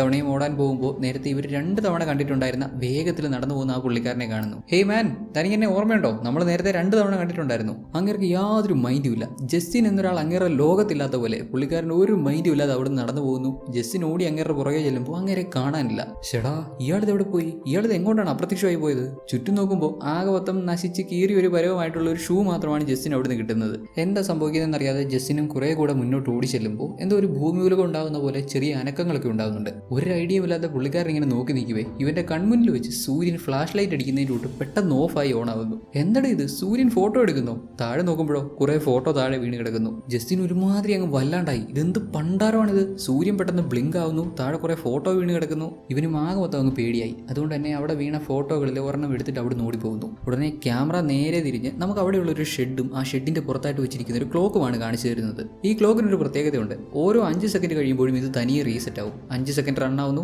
റീസെറ്റ് ആയി വീണ്ടും ഒന്നേന്ന് സ്റ്റാർട്ട് ആവുന്നു. ഇതൊരു ലൂപ്പ് പോലെ ഇങ്ങനെ നടന്നുകൊണ്ടിരിക്കുകയാണ്. ഈ ക്ലോക്ക് ഓരോ 5 സെക്കൻഡിലും ഇങ്ങനെ റീസ്റ്റാർട്ട് ആയിക്കൊണ്ടിരിക്കുന്നതിനനുസരിച്ച് ആ ഷെഡിനകത്തും ഇതുപോലെ തന്നെ എന്തൊക്കെയോ സംഭവിക്കുന്നുണ്ട്. ശബ്ദം മാത്രമേ കേൾക്കുന്നുള്ളൂ. ഷെഡിനകത്തും ഇതുപോലെ ഓരോ 5 സെക്കൻഡിലും എന്തോ മാറ്റം സംഭവിക്കുന്നു. കട്ടായാൽ അന്ന് രാത്രി ഇവരെല്ലാവരും ഒന്നിച്ചു കൂടിയിരിക്കുന്നു. കൂട്ടത്തിൽ നമ്മുടെ ജസ്റ്റിൻ മാത്രം ഒരുമാതിരി പേടിച്ച് മാറി നിൽക്കുന്നുണ്ട്. ഇന്നുമേ കണ്ടിട്ടുണ്ടായിരുന്ന സംഭവങ്ങൾ അങ്ങനെയൊക്കെയാണല്ലോ. സൂര്യൻ നേരിട്ട് ഫോട്ടോ എടുത്ത് കൊടുക്കാന്നൊക്കെ പറഞ്ഞാൽ ആർക്കായാലും പേടി തോന്നിപ്പോവും. നമ്മുടെ ജസ്റ്റിൻ ഇവന് കിട്ടിയിട്ടുണ്ടായിരുന്ന ആ ഒരു ഫോട്ടോ ഹോളിന് കാണിച്ചു കൊടുക്കുന്നുണ്ട്. ഇതെന്താ സംഭവം? ഇവിടെ എന്തൊക്കെയാ സംഭവിക്കുന്നത്? നോക്കുമ്പോൾ അതൊരു ലേക്കിന്റെ ഫോട്ടോ ആണ്. ഇങ്ങനെയൊക്കെയാണ് സംഭവം എന്ന് ജസ്റ്റിൻ പറഞ്ഞു കൊടുത്തു കഴിഞ്ഞപ്പോൾ ഹോൾ ഇവനോട്, ഇവിടെ നമ്മുടെ ഈ ഗ്രൂപ്പിന്റെ ലീഡർ ആരാണെന്ന് നീ കരുതുന്നേ? ലീഡറോ? ലീഡർ മോസ്റ്റ് പ്രോബ്ലി നിങ്ങൾ തന്നെ ആയിരിക്കും. അല്ലേ അല്ല, ഇവിടെ ഒരു ലീഡറും ഇല്ല. ഞങ്ങൾ എല്ലാവരും സമന്മാരാണ്. പിന്നെ ഞാൻ കുറച്ച് കൂടുതലായിട്ട് സംസാരിക്കും. സി ജസ്റ്റിൻ, ആക്ച്വലി ഇവിടെ നടക്കുന്ന കാര്യങ്ങളൊക്കെ തീരുമാനിക്കുന്നത് മറ്റൊരു എൻറ്റിറ്റിയാണ്. അത് ഞങ്ങളെല്ലാവരെയും നിരീക്ഷിക്കുന്നുണ്ട്. അത് എവിടുന്ന് വന്നതാണ്, എന്താണ് അതിന്റെ ഉദ്ദേശം, ഇതൊന്നും ഞങ്ങൾക്കറിയില്ല. ഇതൊക്കെ കേട്ടപ്പോൾ നമ്മുടെ ജസ്റ്റിന് ഒട്ടും അങ്ങോട്ട് വിശ്വാസം വരുന്നില്ല. പുള്ളിക്കാരൻ വിശ്വാസമില്ലാത്ത മട്ടിൽ അങ്ങനെ നിൽക്കുമ്പോൾ, നിനക്ക് വിശ്വാസമില്ലല്ലേ? ദേ മുകളിലേക്ക് നോക്കിയേ. നോക്കുമ്പോഴോ അവിടെ 2 മൂൺ.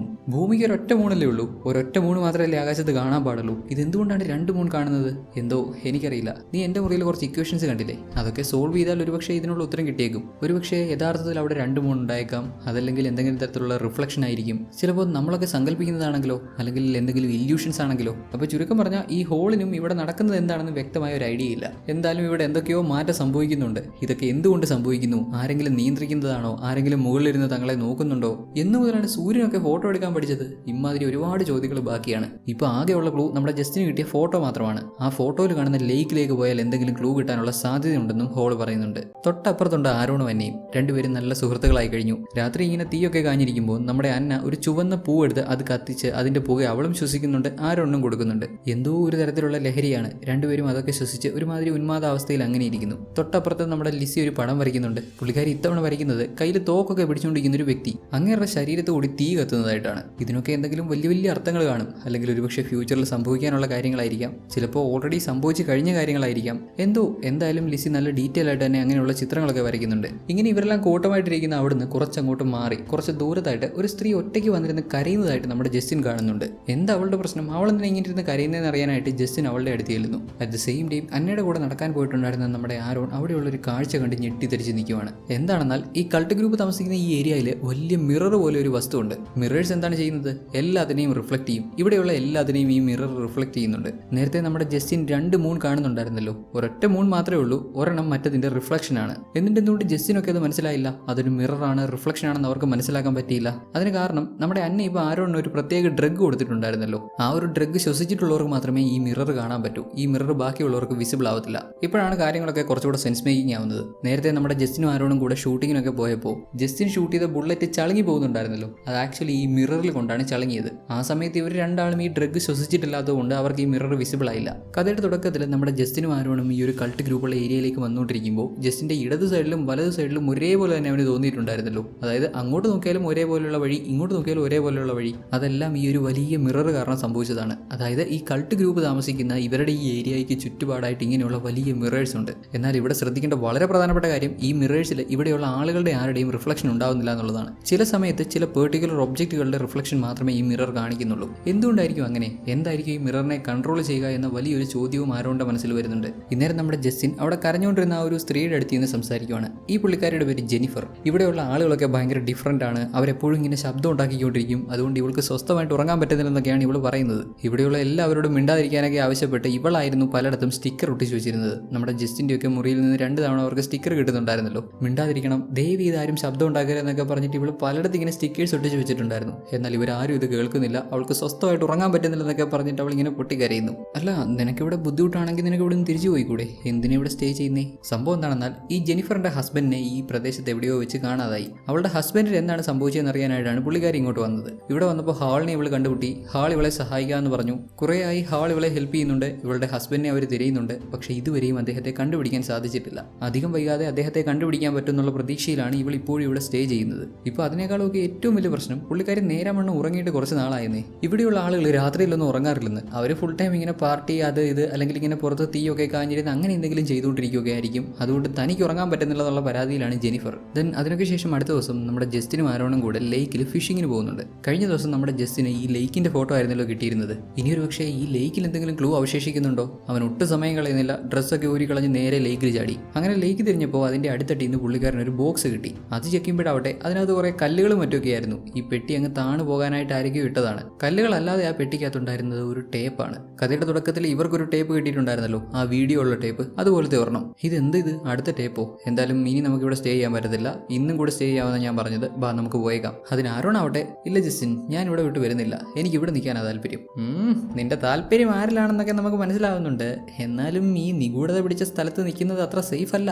ജസ്റ്റിൻ ഇവിടുന്ന് പോയേക്കാന്നൊക്കെ പറഞ്ഞ് സംസാരിക്കുമ്പോൾ ആരോൺ ഇവിടെ തന്നെ നിൽക്കാവുന്ന. നിനക്ക് വേണേ നീ പോക്കോ, ഞാൻ ഇവിടെ തന്നെ നിൽക്കാൻ തീരുമാനിച്ചു. ഇനി എൻ്റെ ബാക്കിയുള്ള ജീവിതം ഇവിടെയാണ്. ഞാൻ, അന്ന, പിന്നെ ഞങ്ങളുടെ കുട്ടികൾ, അങ്ങനെ സന്തോഷമുള്ളൊരു ജീവിതം എന്ന മട്ടിലാണ് ആരോൺ. ഇങ്ങനെയൊക്കെയാണ് അവൻ്റെ ആഗ്രഹം എന്നുണ്ടെങ്കിലും ജസ്റ്റിൻ തുടർച്ചയായിട്ട് നിർബന്ധിക്കുന്നത് കൊണ്ട് ആരോണും ശരി പോയേക്കാവെന്ന് സമ്മതിച്ചു. അങ്ങനെ പോകുന്നതിന് മുമ്പ് ഇവർ ക്യാബിനിൽ ചെന്ന് ഇവിടെയുള്ള ആളുകളെ, ഹോളിനെയും അന്നയും ഒക്കെ മീറ്റ് ചെയ്യുന്നുണ്ട്. ഇവർക്ക് ആ ലേക്കിൽ നിന്ന് കിട്ടിയ ക്യാസറ്റിനെ പറ്റിയൊക്കെ പറയുന്നു. അവർ ആ ക്യാസറ്റ് പ്ലേ ചെയ്യുമ്പോഴാവട്ടെ നമ്മുടെ ജസ്റ്റിനും ആരോണും ഈ ക്യാമ്പിലുള്ളവരൊക്കെ സൂയിസൈഡ് ചെയ്യാൻ ശ്രമിച്ചു എന്നൊക്കെ പറഞ്ഞിട്ട് ഇവിടെ ഓടിപ്പോയിട്ടുണ്ടായിരുന്നല്ലോ. അന്ന് പുറം ലോകത്ത് പോയി ഇവർ കുറേ ഇന്റർവ്യൂ ഒക്കെ കൊടുത്തിട്ടുണ്ടായിരുന്നു TV ചാനൽസിന്. അതായത് ഇന്നുപോലെ ഒരു കൾട്ട് ഗ്രൂപ്പ് ഉണ്ട്, അവർ സെൽഫ് സാക്രിഫൈസ് ചെയ്യാൻ തീരുമാനിച്ചിരിക്കുകയാണ്. അവർ ഭയങ്കര ഡേഞ്ചറസ് ആണ്, അവർക്കെതിരെ നമുക്ക് പോരാടണം, അതിനുവേണ്ടി ഞങ്ങൾ ഡൊണേഷൻ ഒക്കെ സ്വീകരിക്കുന്നുണ്ട്, നിങ്ങൾക്ക് താല്പര്യം ഉണ്ടെങ്കിൽ ഞങ്ങൾക്ക് ഡൊണേഷൻ തരാമെന്നൊക്കെ പറഞ്ഞിട്ട് അങ്ങനെയുള്ള രീതിയിലൊക്കെ കുറേ ഇന്റർവ്യൂ ഒക്കെ കൊടുത്തിരിക്കുന്നു. പണം ഉണ്ടാക്കാൻ വേണ്ടി ചെയ്തതാണ്, പക്ഷേ അതിപ്പോൾ പണിയായി. ഇപ്പോൾ ജസ്റ്റിന്റെ സ്വഭാവം ഒട്ടും അങ്ങോട്ട് പിടിക്കാതിരിക്കുന്ന ആരോണും ഇതിന്റെ പേരിൽ ജസ്റ്റിനോട് ഉടക്കുന്നുണ്ട്. ഇങ്ങനെയുള്ള കള്ളത്തരമൊക്കെ പ്രചരിപ്പിക്കാൻ ജസ്റ്റിന് മനസ്സ് വന്നിട്ടുണ്ടെങ്കിൽ ഉറപ്പായിട്ടും ഇവിടെയുള്ള ആളുകൾ ആത്മഹത്യക്ക് ശ്രമിച്ചു എന്നാവും പറയുന്നതും കള്ളത്തരമായിരിക്കണമെന്ന് ആരോൺ ചിന്തിക്കുന്നു.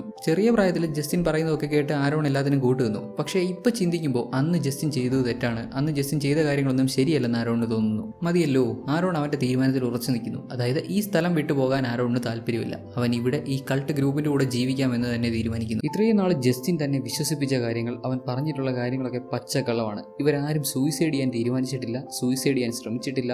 ജസ്റ്റിൻ ആഗ്രഹിച്ചതുപോലെ ജീവിക്കാൻ വേണ്ടി ഈ ഗ്രൂപ്പിനെ പറ്റി ഓരോരോ കള്ളക്കഥകൾ പറഞ്ഞ് ഇവർ സൂയിസൈഡ് ചെയ്യാൻ ശ്രമിച്ചു എന്നൊക്കെ പറഞ്ഞ് അങ്ങനെ ആരോണിനെ പുറത്തു കൊണ്ടുപോവുകയായിരുന്നു. എല്ലാം അവന്റെ നിയന്ത്രണത്തിലാക്കാനാണ് നമ്മുടെ ജസ്റ്റിൻ ശ്രമിക്കുന്നത് എന്നിങ്ങനെയൊക്കെ ആരോൺ കരുതുന്നു. ഇതേ തുടർന്ന് ജസ്റ്റിനും ആരോണും ഉടക്കി. ജസ്റ്റിൻ ആരോണിനെ ആവുന്നേ പോകുന്നേ വിളിക്കുന്നുണ്ട്. ഇവിടെ നിൽക്കണ്ട, ഇവിടുന്ന് പുറത്തു പോയേക്കാന്നൊക്കെ പറയുന്നുണ്ട്. ആരോൺ കേട്ട ഭാവം കാണിക്കുന്നില്ല. ആരോൺ എന്തായാലും വരാൻ പോകുന്നില്ല. ജസ്റ്റിൻ ആണെങ്കിൽ ഇവിടെ നിൽക്കാൻ ഒട്ടും താല്പര്യമില്ല. അതുകൊണ്ട് നമ്മുടെ ജസ്റ്റിൻ ഇവിടുന്ന് തിരികെ പോകാമെന്ന് തീരുമാനിച്ച് അവരുടെ കാർ കിടക്കുന്നിടത്ത് നിന്ന് കാർ സ്റ്റാർട്ട് ചെയ്യാൻ ശ്രമിക്കുമ്പോൾ അതൊട്ട് സ്റ്റാർട്ട് ആവുന്നില്ല. കഥയുടെ തുടക്കത്തിൽ നമ്മൾ കണ്ടല്ലോ, കാർ ബാറ്ററി വാങ്ങാനുള്ള പൈസയ്ക്കാണ് ആരോൺ ആ ക്യാമറ വാങ്ങിയത്, കാസറ്റ് ഇടാനുള്ള ക്യാമറ വാങ്ങിയത്. കാർ സ്റ്റാർട്ട് ആവാത്തതുകൊണ്ട് ജസ്റ്റിൻ ഇവിടുന്ന് നടന്ന് പുറത്ത് പോകാൻ ശ്രമിക്കുന്നു. ഇങ്ങനെ പുള്ളിക്കാരൻ നടന്നു പോകുമ്പോൾ ഇവൻ നേരത്തെ കണ്ടിട്ടുണ്ടായിരുന്ന എപ്പോഴും നടന്നു പോകുന്ന ഒരു പുള്ളിക്കാരനുണ്ടല്ലോ, ഇവരെന്തൊക്കെ ചോദിച്ചാലും മിണ്ടുക പോലും ചെയ്യാതെ സ്പീഡിൽ നടന്നു പോകുന്ന അങ്ങേര് ഇപ്പോഴും ഇതുപോലെ നടന്നു പോകുന്നു. എന്തായാലും താൻ ഇവിടുന്ന് പോവാണ്. പോകുന്നതിന് മുമ്പ് ഇവന്റെ പ്രശ്നം എന്താണ്, എന്തുകൊണ്ടാണ് ഇവൻ ഇങ്ങനെ സ്പീഡിൽ നടന്നു പോകുന്നത്, എന്ത് ചോദിച്ചാലും മിണ്ടാത്തത് എന്നൊക്കെ അറിയാനായിട്ട് നമ്മുടെ ജസ്റ്റിനും അവന്റെ പുറകെ ചെല്ലുന്നു. അങ്ങനെ നേരെ അവിടെയുള്ള ഒരു ഷെഡിലേക്കാണ് ചെന്ന് കയറുന്നത്. അവൻ അവിടെയാണ് താമസിക്കുന്നതെന്ന് തോന്നുന്നു. നമ്മുടെ ജസ്റ്റിനും പുറകെ ചെന്ന്,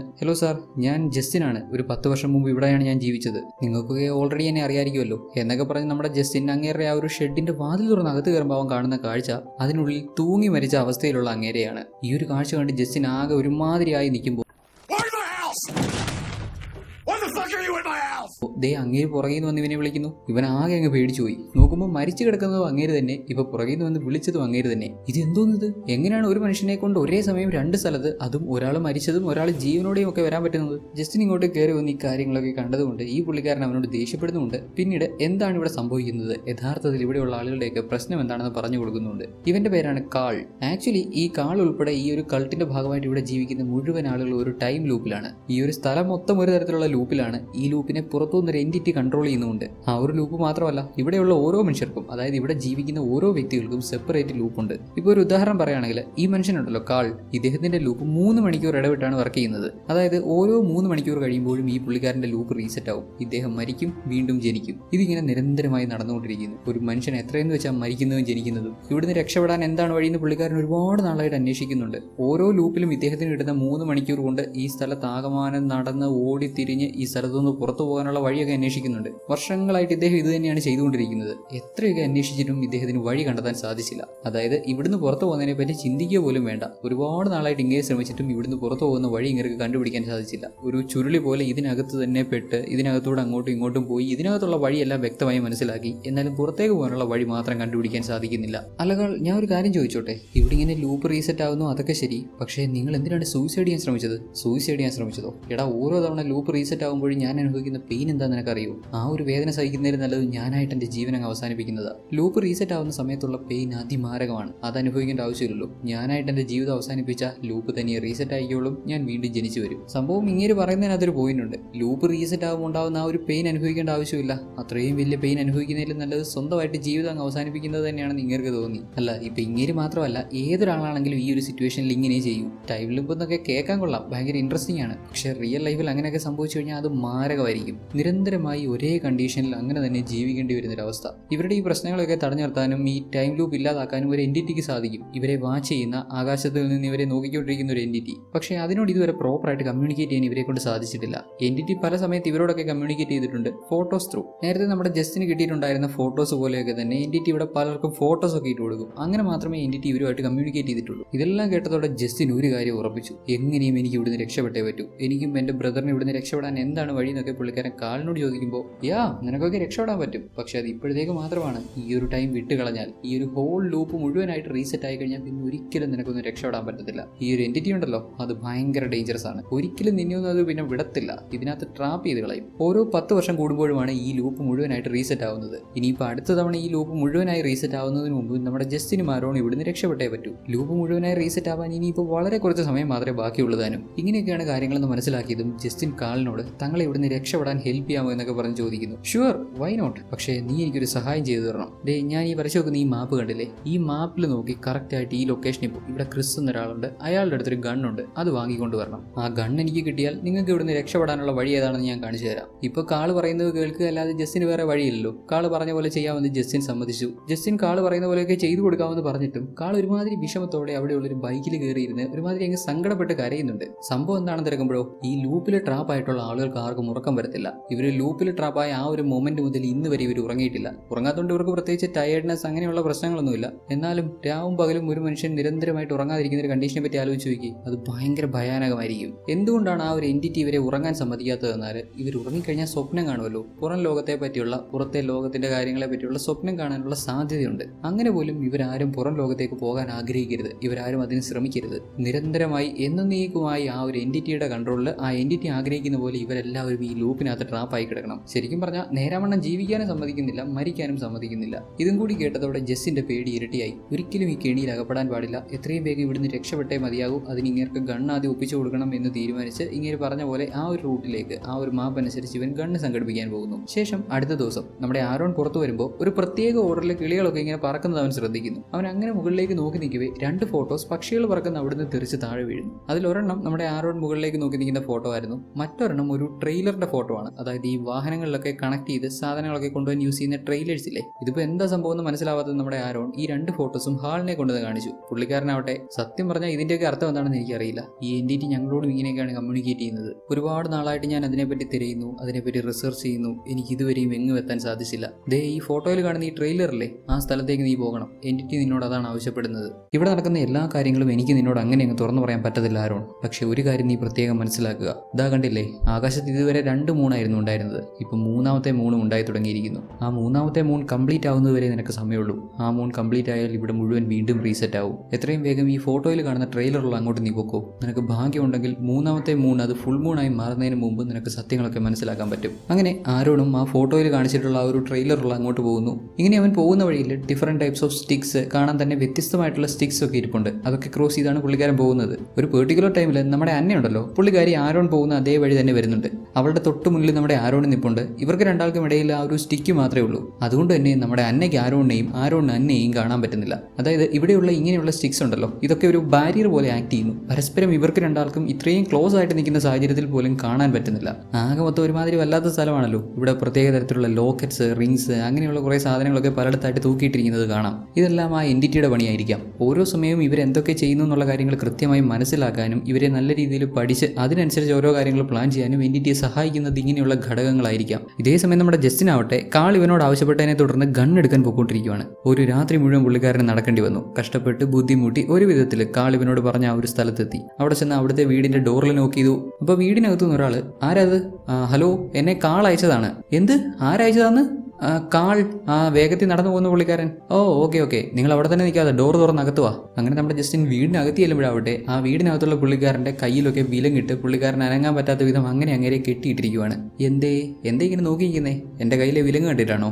ഇത് നീ കാര്യമാക്കണ്ട, ഇത് എൻ്റെ ഫ്രണ്ട് മൈക്ക് ചെയ്തതാ. അതിൻ്റെതായിട്ടുള്ള കാര്യങ്ങളൊക്കെ ഉണ്ട്. നീ നിൻ്റെ കാര്യം പറ. അല്ല, എന്നെ കാൾ അയച്ചതാണ്. പുള്ളിക്കാരന് ഗണ്ണ് വേണം, ഇവിടെ വന്നു കഴിഞ്ഞാൽ ഗണ്ണ് കിട്ടും എന്നൊക്കെ പറഞ്ഞ്. ഓ ഗണ്ണ്, അത് മൈക്കിനോട് പറഞ്ഞാൽ മതി, അവൻ നിനക്ക് ഏർപ്പാടാക്കി തരും.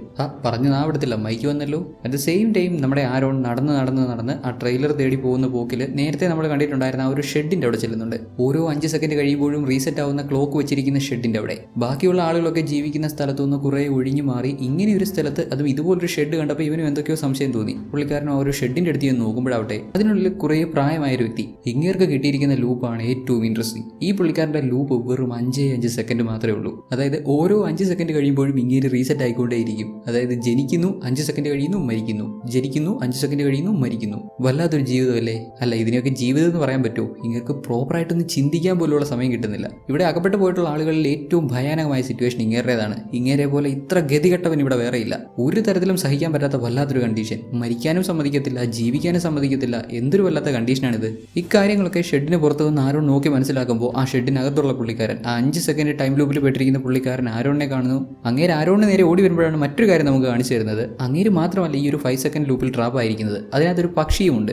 ഇങ്ങേര് ഈ ഒരു ഷെഡിലൂടെ ഏതൊക്കെ വഴി ഓടി രക്ഷപ്പെടാൻ ശ്രമിച്ചാലും ആ പക്ഷി കറക്റ്റായിട്ട് ഇങ്ങേരെ വന്ന് കൂട്ടിയിടിച്ച് ആ പക്ഷിയും മരിക്കും, ഇങ്ങേരും മരിക്കും. ഓരോ 5 സെക്കൻഡിലും മരണവേദന അനുഭവിച്ചുകൊണ്ടിരിക്കുന്ന ഒരു മനുഷ്യൻ. ഇതെല്ലാം കണ്ട് പേടിച്ച് നമ്മുടെ ആരോൺ അവിടെ നിന്ന് ഓടിപ്പോകുന്നു. അപ്പുറത്ത് നമ്മുടെ ജസ്റ്റിൻ മൈക്കിന്റെ അടുത്ത് നിന്ന് ഇവൻ ആവശ്യമുള്ള കാര്യങ്ങളൊക്കെ വാങ്ങി തിരികെ പോകുമ്പോഴാവട്ടെ മൈക്ക് അങ്ങേരുടെ വീട്ടിൽ മുഴുവൻ ഫ്ലെയിമബിൾ ലിക്വിഡ് ഒഴിച്ച് വീടിന് തീയിട്ട് അങ്ങനെ മൈക്കും ആ വീടിനുള്ളിൽ ഉണ്ടായിരുന്ന ക്രിസ് എന്ന പുള്ളിക്കാരൻ, അതായത് ആ കയ്യിൽ വിലങ്ങിട്ടിരുന്ന ആ പുള്ളിക്കാരനും മരിക്കുന്നു. ഇതെല്ലാം നോക്കി നിൽക്കാൻ മാത്രമേ ജസ്റ്റിനെ കൊണ്ട് സാധിക്കുന്നുള്ളൂ. ജസ്റ്റിൻ അങ്ങനെ നോക്കി നിൽക്കവേ അവരുടെ വീട് മുഴുവൻ കത്തി നശിച്ചു. അവർ രണ്ടാളും മരിച്ചു. ഉടനെ ആ വീട് മുഴുവൻ റീസെറ്റായി. അതായത് അടുത്ത ലൂപ്പ് സ്റ്റാർട്ടായി. ഇവിടെ മൈക്കൊക്കെ തീ കത്തിച്ച് സ്വയം വെന്തുരുകി മരിക്കാൻ വരെ തയ്യാറായിരിക്കുന്നു. അതായത് ഇതിനേക്കാളും മാരകമായിട്ടുള്ള വേദനയായിരിക്കും ലൂപ്പ് റീസെറ്റ് ആകുമ്പോൾ ഇവർക്ക് ഉണ്ടാവുക. അങ്ങനെയെങ്കിൽ ആ 5 സെക്കൻഡ് മാത്രം ലൂപ്പുള്ള ആ പുള്ളിക്കാരൻ അങ്ങനെ അനുഭവിക്കുന്ന വേദന എന്തുമാത്രമായിരിക്കും? ഓരോ 5 സെക്കൻഡിലും ഇത്ര കൊടൂരമായിട്ടുള്ള വേദന. എങ്ങനെയെങ്കിലും രക്ഷപ്പെടാൻ വേണ്ടിയുള്ള ശ്രമങ്ങൾ, അതിന്റെ വെപ്രാളം, അത് ഇത് ഒരുമാതിരി വല്ലാത്ത അവസ്ഥ തന്നെയല്ലേ. ശേഷം നമ്മുടെ ജസ്റ്റിൻ തിരികെ പോകുമ്പോൾ പുള്ളിക്കാരൻ ആ ഒരു ട്രെയിലർ കിടക്കുന്ന സ്ഥലത്ത്, നമ്മുടെ ആരോണ് കിട്ടിയിട്ടുണ്ടായിരുന്ന ഫോട്ടോയിലെ ട്രെയിലറിലെ ആ ട്രെയിലർ കിടക്കുന്ന സ്ഥലത്തൂടെ ചെല്ലുന്നുണ്ട്. അറ്റ് ദ സെയിം ടൈം ആരോണും അവിടെ എത്തി. രണ്ടാളും ആ ട്രെയിലറിന്റെ അവിടെ ചെന്ന് നോക്കുമ്പോൾ അതിൽ ബൈറോൺ ഒരാൾ ഒരു കത്ത് മാത്രം, ഒരു ചെറിയ നോട്ട് മാത്രം എഴുതി വെച്ചിട്ടുണ്ട്. അതിൽ എഴുതിയിരിക്കുന്നത് ആ ബൈറോണിന്റെ കൊളീഗ്സിന് വേണ്ടി അങ്ങേര് ബോർഡറിലേക്ക് പോയിരിക്കുവാണ്. ദെൻ ഇവിടെ അങ്ങേരുടെ ഒരു ഗാർഡനും കൂടെ വെച്ചിട്ടുണ്ട് എന്നൊക്കെ എഴുതിയിട്ടുണ്ട്. അങ്ങേര് ഗാർഡൻ എന്ന് ഉദ്ദേശിച്ചത് ഈ ചെറിയ തൊട്ടിയാണ്. ഇതിനകത്തുള്ള ചുവന്ന പൂവുകൾ കണ്ടില്ലേ? നേരത്തെ നമ്മുടെ അന്ന ആരോണിന് ഒരു പൂവൊക്കെ കത്തിച്ചിട്ട് അതിന്റെ പുക ശ്വസിക്കാൻ കൊടുക്കുന്നുണ്ടായിരുന്നല്ലോ. ആ ഒരു ലഹരി പിടിപ്പിക്കുന്ന പുക, അതായത് ആ മിറേഴ്സ് ഒക്കെ കാണാൻ പറ്റുന്ന ആ ഒരു കഴിവ് ഇവർക്ക് ഉണ്ടാക്കി കൊടുക്കുന്ന പുക, അത് ഈ പൂവിന്റെ പുകയാണ്. ഇതൊക്കെ കണ്ടിട്ട് ഇവർക്ക് പ്രത്യേകിച്ചൊന്നും മനസ്സിലാവുന്നില്ല. അതുകൊണ്ട് നമ്മുടെ ജസ്റ്റിൻ ആരോണിനെയും വിളിച്ച് അങ്ങനെ അവിടുന്ന് മാറിപ്പോകുന്നു. രണ്ടാളും അവിടുന്ന് മാറിപ്പോകുന്നതും ഇവരിങ്ങനെ മാറിപ്പോകുന്നതിന്റെ വിഷ്വൽസ് അവിടെയുള്ള ഒരു പ്രൊജക്ടർ ഓൺ ആയി അതിൽ കാണുന്നുണ്ട്. വിഷ്വൽസിൽ ജസ്റ്റിനും ആരോണും മാറിപ്പോകുന്നു, പ്രൊജക്ടർ ഓൺ ആവുന്നു, ഇവർ മാറിപ്പോകുന്നതിന്റെ വിഷ്വൽസ് കാണുന്നു. അതായത് ജസ്റ്റിനും ആരോണും മാറിപ്പോകുന്ന ആ ഒരു വിഷ്വൽ ഉണ്ടല്ലോ, അതിനകത്ത് വീണ്ടും ഇവരിങ്ങനെ മാറിപ്പോകുന്നതായിട്ടുള്ള വിഷ്വൽ ആ പ്രൊജക്ടറിനകത്ത് ഇങ്ങനെ കൂടുതൽ വിഷ്വൽ വന്നുകൊണ്ടിരിക്കുന്നതായിട്ട് കാണിക്കുന്നു. അതങ്ങനെ സംഭവിക്കൂ, കാരണം ഈ സ്ഥലമേ ആകമൊത്തം ഒരുമാതിരി ലൂപ്പ് പിടിച്ച സ്ഥലമാണ്. ഇവിടെ എന്ത് നടന്നാലും ഒരുമാതിരി ലൂപ്പ് കണ്ടീഷനിലാണ് നടക്കുന്നത്. ഉടനെ ഇങ്ങനെ ഈ വിഷ്വൽസ് ഒക്കെ കാണിച്ചുകൊണ്ടിരുന്ന പ്രൊജക്ടർ തെറിച്ചു പോകുന്നുണ്ട്. അതാരെങ്കിലും തട്ടിക്കളഞ്ഞതാണോ അതോ മറ്റെന്തെങ്കിലും സംഭവിച്ചതാണോ എൻറ്റിറ്റിയുടെ കളിയാണോ ഒന്നും വ്യക്തമല്ല. എന്തായാലും പ്രൊജക്ടർ പറന്നൊരു പോക്ക് പോയി. ആരോടും ജസ്റ്റിനെ നടന്നു പോകുന്നു. ജസ്റ്റിൻ, ആക്ച്വലി എനിക്ക് നിന്നോടൊരു കാര്യം പറയാനുണ്ട്. അതായത് ഇന്നലെ ഞാനും അന്നെ ഒരുമിച്ചാണ് കിടന്നത്. ഓ, നിന്റെ ചേട്ടനായ ഞാൻ പോലും ഇതുവരെ അങ്ങനെയൊന്നും ചെയ്തിട്ടില്ല. യാ, എനിക്കറിയാം, അന്ന് നൈസായിരുന്നു. അവൾ ഇന്നലെ വന്നു, എൻ്റെ കൂടെ കിടന്നു, ഞങ്ങൾ നന്നായിട്ട് കിടന്നുറങ്ങി. രാവിലെ എഴുന്നേറ്റപ്പോൾ ഞാൻ ആദ്യം നിന്നെ പറ്റി ചിന്തിച്ചേ. നീ ഇവിടുന്ന് പോയി കാണുമെന്ന് കരുതി. എന്തായാലും നിന്നെ കണ്ടുമുട്ടിയതിൽ സന്തോഷം. അപ്പം നീ അവളുടെ കൂടെ കിടന്നെന്ന് പറഞ്ഞത് നിങ്ങൾ കിടന്നുറങ്ങി, അല്ലാതെ വേറൊന്നും സംഭവിച്ചില്ല? ആ, അല്ലാതെ പിന്നെ വേറെന്ത് സംഭവിക്കാനാ? രാത്രിയിൽ എല്ലാവരും കിടന്നുറങ്ങുമല്ലേ പതിവ്? ഓ അതെ അതെ അതെ, സബാഷ്, എൻ്റെ അനിയൻ ഒരുപാട് വളർന്നു വലുതായിരിക്കുന്നു, തനിയെ എല്ലാ കാര്യങ്ങളും ചെയ്യാനുള്ള പ്രാപ്തി ഇവനായിരിക്കുന്നു. അങ്ങനെ എന്തൊക്കെയായാലും അന്നത്തെ പകൽ മുഴുവൻ നടന്ന് ഇവർ കാളിൻ്റെ സ്ഥലത്തെത്തി. നമ്മുടെ ജസ്റ്റിനോട് കാൾ ആവശ്യപ്പെട്ടത് ഗണ്ണായിരുന്നല്ലോ. ജസ്റ്റിൻ ഇപ്പോൾ ഗണ്ണൊക്കെ സംഘടിപ്പിച്ച് കാളിൻ്റെ അവിടെ കൊണ്ടുവച്ചു. അതിന് പകരമായി കാൾ ഇവർക്ക് ഓഫർ ചെയ്തിരുന്നത് ഇവിടുന്ന് രക്ഷപ്പെടാനുള്ള മാപ്പ് കറക്റ്റായിട്ട് വരച്ചു കൊടുക്കാവുന്നതാണ്. ജസ്റ്റിനൊക്കെ ഇവിടുന്ന് രക്ഷപ്പെട്ടു പോകാനുള്ള വഴി കൃത്യമായിട്ടൊരു മാപ്പിൽ വരച്ച് അവൻ അവിടെ വെച്ചിട്ടുണ്ടായിരുന്നു. അങ്ങനെ ഫൈനലി നമ്മുടെ ജസ്റ്റിനും സന്തോഷമായി. ഫുൾ മൂൺ ആയിക്കൊണ്ടിരിക്കുന്നു. എത്രയും വേഗം ഇവിടുന്ന് പുറത്ത് കിടക്കണമെന്ന് തീരുമാനിച്ച് നമ്മുടെ ജസ്റ്റിൻ ആരോണിനെയും വിളിച്ച് വാ പോയേക്കാന്നൊക്കെ പറഞ്ഞ് പറയുമ്പോൾ, ഇല്ല ജസ്റ്റിൻ, ഞാൻ വരുന്നില്ല, എനിക്ക് ഇവിടുന്ന് പുറത്ത് പോകാൻ താല്പര്യമില്ല. എന്തോന്ന്? ഇവിടെയുള്ള ആളുകളുടെയൊക്കെ അവസ്ഥ നീ കണ്ടതല്ലേ? ഇവർ ഓരോരുത്തരും എന്തുമാത്രം ബുദ്ധിമുട്ടുന്നുണ്ടെന്ന് നീ കണ്ടതല്ലേ? ജസ്റ്റിൻ പ്ലീസ്, ഞാൻ പറയുന്ന കാര്യങ്ങൾ ആദ്യം നീ ഒന്ന് പൂർണ്ണമായിട്ട് കേൾക്ക്. നമ്മളിപ്പോൾ തിരിച്ചു പോയാലും ആ ലോകത്ത് ഒരുപാട് കഷ്ടപ്പെട്ട് ബുദ്ധിമുട്ടി പലരുടെയും വീടൊക്കെ ക്ലീൻ ചെയ്ത് പൈസ ഇല്ലാതെ അങ്ങനെ ഇങ്ങനെയൊക്കെ നമുക്ക് ജീവിക്കേണ്ടി വരും. എന്നാൽ ഇവിടുത്തെ ജീവിതത്തെ പറ്റി ഒന്ന് ആലോചിച്ച് നോക്ക്. നമുക്ക് ഇഷ്ടമുള്ള കാര്യങ്ങളൊക്കെ ചെയ്യാം. അതൊരു ലൂപ്പിനകത്താണെങ്കിലും ഇവർ കുറച്ച് വിചിത്രമായിട്ടുള്ള കാര്യങ്ങൾ ചെയ്യുന്നുണ്ടെങ്കിലും ഇതല്ലേ ബെറ്റർ ആയിട്ടുള്ള ലൈഫ്. ഇവിടുന്ന് പുറത്ത് പോയാൽ നമ്മുടെ ജീവിതം എങ്ങനെയായിരിക്കും? എല്ലാ ദിവസവും ഒരേ കണക്കിനുള്ള കാര്യങ്ങളൊക്കെ ചെയ്ത് പൈസയ്ക്ക് വേണ്ടി ബുദ്ധിമുട്ടി കഷ്ടപ്പെട്ട് അങ്ങനെയുള്ള ഒരു ജീവിതവും അതിൻ്റെ അവസാനം ഒരു മരണവും. പക്ഷേ ഇവിടെ നമ്മൾ അവിടെ ചെയ്യുന്ന പോലെ തന്നെ ഒരേ ദിവസം തന്നെയാണ് റിപ്പീറ്റ് ആവുന്നതെന്നുണ്ടെങ്കിലും നമുക്ക് നിരന്തരമായി ജീവിക്കാൻ പറ്റും. ഇഷ്ടമുള്ള കാര്യങ്ങളൊക്കെ ചെയ്യാൻ പറ്റും. അതിന് ഒരുപാട് ലിമിറ്റേഷൻസ് ഉണ്ട്, അതൊക്കെ എനിക്കറിയാം. പക്ഷേ ഇതാണ് എനിക്ക് കുറച്ചുകൂടി ഇഷ്ടം. ഇവിടെ ഓൾറെഡി ഉള്ള പലർക്കും എങ്ങനെയെങ്കിലും ഈ ലൂപ്പിൽ നിന്ന് പുറത്ത് പോയാൽ മതി. പക്ഷേ ഇവിടെ കിട്ടുന്ന ഗുണങ്ങളെ പറ്റി അവരാരും ചിന്തിക്കുന്നില്ല. എനിക്ക് ഈ ജീവിതമാണ് വേണ്ടത് ജസ്റ്റിൻ, അതുകൊണ്ട് ഞാൻ ഇവിടെ തന്നെ സ്റ്റേ ചെയ്യാൻ തീരുമാനിച്ചു. ആരോൺ അവൻ്റെ ലൈഫ് എങ്ങനെയാകണമെന്ന് ചൂസ് ചെയ്തു. ജസ്റ്റിനും അത് സമ്മതിക്കുന്നു. അവൻ്റെ ജീവിതം എങ്ങനെയായിരിക്കണമെന്ന് അവന് തന്നെ തീരുമാനിക്കാം. എല്ലാം അവൻ്റെ ഇഷ്ടം പോലെ നടക്കട്ടെ. അങ്ങനെയൊക്കെ തീരുമാനിച്ച് നമ്മുടെ ജസ്റ്റിനും ആരോണും അവിടുന്ന് നടന്നു പോകുന്നു. ഇവരവിടെ നിന്ന് നടന്നു പോയി കഴിഞ്ഞപ്പോൾ കാള് അവൻ്റെ അടുത്ത ലൂപ്പും കംപ്ലീറ്റ് ചെയ്ത് പുറത്ത് വന്ന് നോക്കുമ്പോൾ ഗണ്ണ് വിട്ടിരിപ്പുണ്ട്. ഇങ്ങനെ ഈ ഗണ്ണ് ചോദിച്ചത് എന്തിനാണെന്നോ? ഇങ്ങനെ സൂയിസൈഡ് ചെയ്യാൻ. അവൻ്റെ ലൂപ്പ് അവസാനിക്കുമ്പോൾ തൂങ്ങി മരിക്കുന്നതിനേക്കാളും നല്ലത് ഇങ്ങനെ സ്വയം ഷൂട്ട് ചെയ്ത് മരിക്കുന്നതാണെന്ന് അവൻ കരുതിയിട്ടുണ്ടാവണം. നേരത്തെ നമ്മുടെ ജസ്റ്റിനും ആരോണും ടിം എന്ന വ്യക്തി ഒരു വീടിന് കാവൽ നിൽക്കുന്നത് കണ്ടിട്ടുണ്ടായിരുന്നല്ലോ. വലിയ ലോക്കൊക്കെ ഇട്ട് അതിനകത്ത് എന്തോ വളരെ ഇമ്പോർട്ടൻ്റ് ആയിട്ടുള്ള കാര്യങ്ങളുള്ള പോലെ അങ്ങനെ പ്രൊട്ടക്ഷനൊക്കെ കൊടുത്ത് കാവൽ നിൽക്കുന്നത്. ഇപ്പം നമ്മുടെ ജസ്റ്റിനും ആരോണും അതുവഴി നടന്നു പോകുമ്പോൾ ടിം അതുപോലെ തന്നെ അവിടെ നിൽപ്പുണ്ട്. എന്നാൽ ഇത്തവണ ടിം ഇവരെ കാണുമ്പോൾ തന്നെ ആ ഒരു വീടിൻ്റെ ലോ കഴിച്ച് ഇവരെ കാണിക്കുന്നു. അതായത് അതിനകത്തുള്ള വളരെ സീക്രട്ടായിട്ട് വെച്ചിരുന്ന, ഇവരൊന്നും അറിയരുതെന്ന് അവർ വിചാരിച്ചിരുന്ന കാര്യങ്ങൾ ഇവരെ അറിയിക്കാൻ വേണ്ടി അവർ തീരുമാനിച്ചിരിക്കുന്നു. ഇപ്പോൾ തന്നെ ആകാശത്ത് 3 ഫുൾ മൂൺ ആയിട്ടുണ്ട്. ജസ്റ്റിൻ ഇവിടുന്ന് പുറത്തിറങ്ങണമെന്ന് ആഗ്രഹമുണ്ടെങ്കിൽ ഈ ലൂപ്പ് റീസെറ്റ് ആവുന്നതിന് മുമ്പ് എത്രയും വേഗം അവന് ഇവിടുന്ന് പുറത്തിറങ്ങിയേ പറ്റൂ. എന്നാലും ഇത്രയും നാൾ മൂടി വെച്ചുകൊണ്ടിരുന്ന ആ ഒരു രഹസ്യം ടിം തന്നെ ഇപ്പോൾ തുറന്നു കാണിക്കാൻ തയ്യാറായപ്പോൾ നമ്മുടെ ജസ്റ്റിനും ആരോണും എന്താണ് ആ വീടിനകത്തെന്ന് കാണാൻ ഒരു ക്യൂരിയോസിറ്റി തോന്നിയിട്ട് അവർ രണ്ടാളും അങ്ങോട്ട് ചെല്ലുന്നു. നോക്കുമ്പോൾ അതിനുള്ളിൽ ഒരു ടിവിയും ഒരുപാട് കെട്ടുകണക്കിന് കാസറ്റുകളും ആയിരുന്നു. ഇതിൽ ഓരോന്നിലും ഒട്ടനവധി വിഷ്വൽസും ഉണ്ട്. ജസ്റ്റിനും ആരോണും അങ്ങോട്ട് കയറി ചെല്ലുമ്പോൾ തന്നെ ടി വി ഓണായി അതിനകത്തൊരു വിഷ്വൽ പ്ലേ ആവുന്നു. ഇവന്മാർ രണ്ടാളും ഇവിടെ വന്നതിന് ശേഷം, അതായത് രണ്ടാമത്തെ തവണ ഇവിടെ വന്നതിന് ശേഷം നടന്ന കുറേ വിചിത്രമായിട്ടുള്ള സംഭവങ്ങൾ, അതായത് ആ സ്ട്രഗിൾ എന്ന ഗെയിം, ആ കയറിന്റെ രണ്ടാമത്തെ അറ്റം പിടിച്ചിരിക്കുന്നത്, അതേപോലെ മജീഷ്യൻ ഷെയ്ൻ ബോൾ മുകളിലേക്ക് എറിഞ്ഞപ്പോൾ മുകളിലേക്ക് പോയ ബോൾ തിരിച്ചു വരാതെ കുറേ സമയം മുകളിൽ എവിടെയോ നിന്നത്, ജസ്റ്റിൻ ഷൂട്ട് ചെയ്തപ്പോൾ ബുള്ളറ്റ് ചളങ്ങിപ്പോയ ഇൻസിഡന്റ്, അവൻ വെള്ളത്തിൽ ചാടി കഴിഞ്ഞപ്പോൾ അവൻ ആ പെട്ടി കിട്ടിയതിന് തൊട്ട് മുമ്പ് അവനുണ്ടായ ഒരു വിയേർഡായിട്ടുള്ള ഫീലിംഗ്. ഇതിന്റെ എല്ലാത്തിന്റെയും ഒരേ ഒരു കാരണം ഇവിടെയുള്ള എല്ലാവരെയും കൺട്രോൾ ചെയ്യുന്ന ആ ഒരു എൻറ്റിറ്റിയാണ്. അതാണ് ഈ കാര്യങ്ങളെല്ലാം ചെയ്തത്. പ്ലസ് ഇപ്പോൾ ഇവിടെയുള്ള ആളുകളെ, അതായത് നമ്മുടെ ഹോൾ, അന്ന, ഷെയ്ൻ, അങ്ങനെയുള്ള ആളുകളെ എല്ലാവരെയും കൊല്ലാൻ ആ എൻറ്റിറ്റി തീരുമാനിച്ചിരിക്കുന്നു. ഇക്കാര്യങ്ങളും ലൈവായിട്ട് ഇവർക്ക് ടി വിയിലൂടെ കാണാൻ പറ്റുന്നുണ്ട്. ഇത് കണ്ടതും നമ്മുടെ ആരോണും ജസ്റ്റിനും ഓടി അങ്ങോട്ട് ചെല്ലുന്നുണ്ടെങ്കിലും അതിനോടകം തന്നെ ആ എൻറ്റിറ്റി കൊല്ലാൻ തീരുമാനിച്ചിരുന്ന ആളുകളെല്ലാവരും, അതായത് ഹോൾ, അന്ന, ടിം, അവരെല്ലാവരും മരിച്ചിരുന്നു. അവിടെ ഇപ്പോൾ അവരുടെ വസ്ത്രങ്ങൾ മാത്രമാണ് ബാക്കിയുള്ളത്. ഈ മരണം അവരുടെ അവസാനമല്ലെന്നറിയാലോ. ഇവരെല്ലാവരും ലൂപ്പിലാണ്, അതുകൊണ്ട് തന്നെ ഇവർ വീണ്ടും ജീവനോട് വരും. ഇത്രയൊക്കെ ആയി കഴിഞ്ഞപ്പോൾ നമ്മുടെ ജസ്റ്റിൻ ബോൾഡായിട്ടൊരു തീരുമാനം എടുക്കുന്നു. ആരോൺ എന്തായാലും ഇവിടെ നിൽക്കാനാണല്ലോ തീരുമാനിച്ചിരിക്കുന്നത്. അതുകൊണ്ട് ആരോണിന്റെ തീരുമാനത്തെ റെസ്പെക്ട് ചെയ്ത് ആരോണിന്റെ കൂടെ അവനെ ഇവിടെ നിൽക്കാമെന്ന് തീരുമാനിക്കുന്നു. ജസ്റ്റിന്റെ ലൈഫിൽ ആദ്യമായിട്ടാണ് കേട്ടോ പുള്ളിക്കാരൻ ഇങ്ങനെ ഒരു തീരുമാനം എടുക്കുന്നത്. ആരോൺ പറയുന്നതിന് കുറച്ചെങ്കിലും വില കൊടുത്ത് ആരോണിന്റെ തീരുമാനം ശരിയാണെന്നുള്ള രീതിയിൽ ഇങ്ങനെ സമ്മതിക്കുന്നത് പോലും ഇത് ആദ്യമായിട്ടാണ്. ഇത് ആരോണിനെ മാറി ചിന്തിക്കാൻ പ്രേരിപ്പിച്ചു. തനിക്ക് വേണ്ടി തന്റെ സഹോദരൻ മാറാൻ തയ്യാറായി. തന്റെ തീരുമാനത്തെ അവൻ റെസ്പെക്ട് ചെയ്തു. ഇത്രയും നാൾ ആരോൺ നേരിട്ടിരുന്ന പ്രധാന പ്രശ്നങ്ങളിലൊന്നായിരുന്നു എല്ലാ തീരുമാനങ്ങളും എടുത്തിരുന്നത് ജസ്റ്റിനാണ്. അവന്റെ തീരുമാനത്തിനനുസരിച്ച് കാര്യങ്ങൾ നടക്കൂ എന്നുള്ള ആ ഒരു രീതി. ഇപ്പൊ ജസ്റ്റിൻ അവന്റെ അങ്ങനെയുള്ള വാശി, പിടിവാശിയൊക്കെ ഉപേക്ഷിക്കാൻ തയ്യാറായത് കണ്ടപ്പോൾ നമ്മുടെ ആരോണും തിരികെ പോയേക്കാവുന്ന തീരുമാനിക്കുന്നു. ഇങ്ങനെ അങ്ങോട്ട് തീരുമാനിച്ചില്ല, അതിനു മുമ്പ് തന്നെ ആ ഒരു എൻറ്റിറ്റി ഇവരെയും അറ്റാക്ക് ചെയ്യാൻ തുടങ്ങി. രണ്ടാളും ഓടി ചെന്ന് കാറിൽ കയറി പണ്ടാറടങ്ങാനായിട്ട്. ബാറ്ററി ഇല്ലാതെ കാർ സ്റ്റാർട്ടാവോ? ആ എൻറ്റിറ്റി ആവട്ടെ അതിനുള്ള മുഴുവൻ പവേഴ്സുമായിട്ട് ഇവരെ അറ്റാക്ക് ചെയ്യാൻ വന്നുകൊണ്ടിരിക്കുന്നു. എങ്ങനെങ്കിലും കാർ തള്ളി സ്റ്റാർട്ടാക്കടാന്ന മട്ടിൽ ഇവർ രണ്ടാളും കാർ തള്ളി സ്റ്റാർട്ടാക്കാൻ ശ്രമിക്കുന്നു. ഇത്രയും നാളത്തെ ഇവരുടെ ജീവിതത്തിൽ ഒരിക്കൽ പോലും ജസ്റ്റിൻ നമ്മുടെ ആരോണിന് കാർ ഓടിക്കാൻ കൊടുത്തിട്ടില്ല. പക്ഷേ ഇപ്പോൾ ഈ ഒരു ലാസ്റ്റ് മൊമെന്റിൽ ജസ്റ്റിൻ ആരോണിന് കാർ ഓടിക്കാൻ കൊടുക്കുന്നുണ്ട്. അങ്ങനെ രണ്ടുപേരും ഒറ്റക്കെട്ടായി ശ്രമിച്ച് ഒരു വിധത്തിൽ നമ്മുടെ ജസ്റ്റിനും ആരോണും കാർ തള്ളി സ്റ്റാർട്ടാക്കി ആ എൻറ്റിറ്റി ഉണ്ടാക്കിക്കൊണ്ടിരിക്കുന്ന പ്രശ്നങ്ങളൊക്കെ മറികടന്ന് ഈ ഒരു ലൂപ്പിൽ നിന്ന് രക്ഷപ്പെടാൻ ശ്രമിക്കുന്നു. ഇപ്പോൾ ഈ ഒരു മുഴുവൻ ലൂപ്പും റീസെറ്റ് ആയിക്കൊണ്ടിരിക്കുകയാണ്. അതിന്റെ ഭാഗമായിട്ട് ഈ ലൂപ്പിന്റെ ബോർഡേഴ്സിലൊക്കെ ഒരു പ്രത്യേക ബാരിയർ ക്രിയേറ്റ് ആവുന്നുണ്ട്. ജസ്റ്റിനും ആരോണും കറക്റ്റ് ആ ഒരു ബാരിയറുള്ള അങ്ങോട്ട് ലക്ഷ്യമാക്കിയാണ് പൊയ്ക്കൊണ്ടിരിക്കുന്നത്. ഇവർ നോക്കുമ്പോൾ പക്ഷികൾക്ക് പോലും ഈ ബാരിയർ വിട്ട് പുറത്ത് കടക്കാൻ പറ്റുന്നില്ല. ഇനി തങ്ങൾക്ക് രക്ഷയില്ല, തങ്ങൾ ഇതിൽ പെട്ടുപോയിന്ന് രണ്ടുപേർക്കും ഏകദേശം ഉറപ്പായി. എങ്കിലും രണ്ടും കൽപ്പിച്ച് ഇവർ അതിവേഗത്തിൽ കാറ് മുന്നോട്ട് ഓടിച്ചു.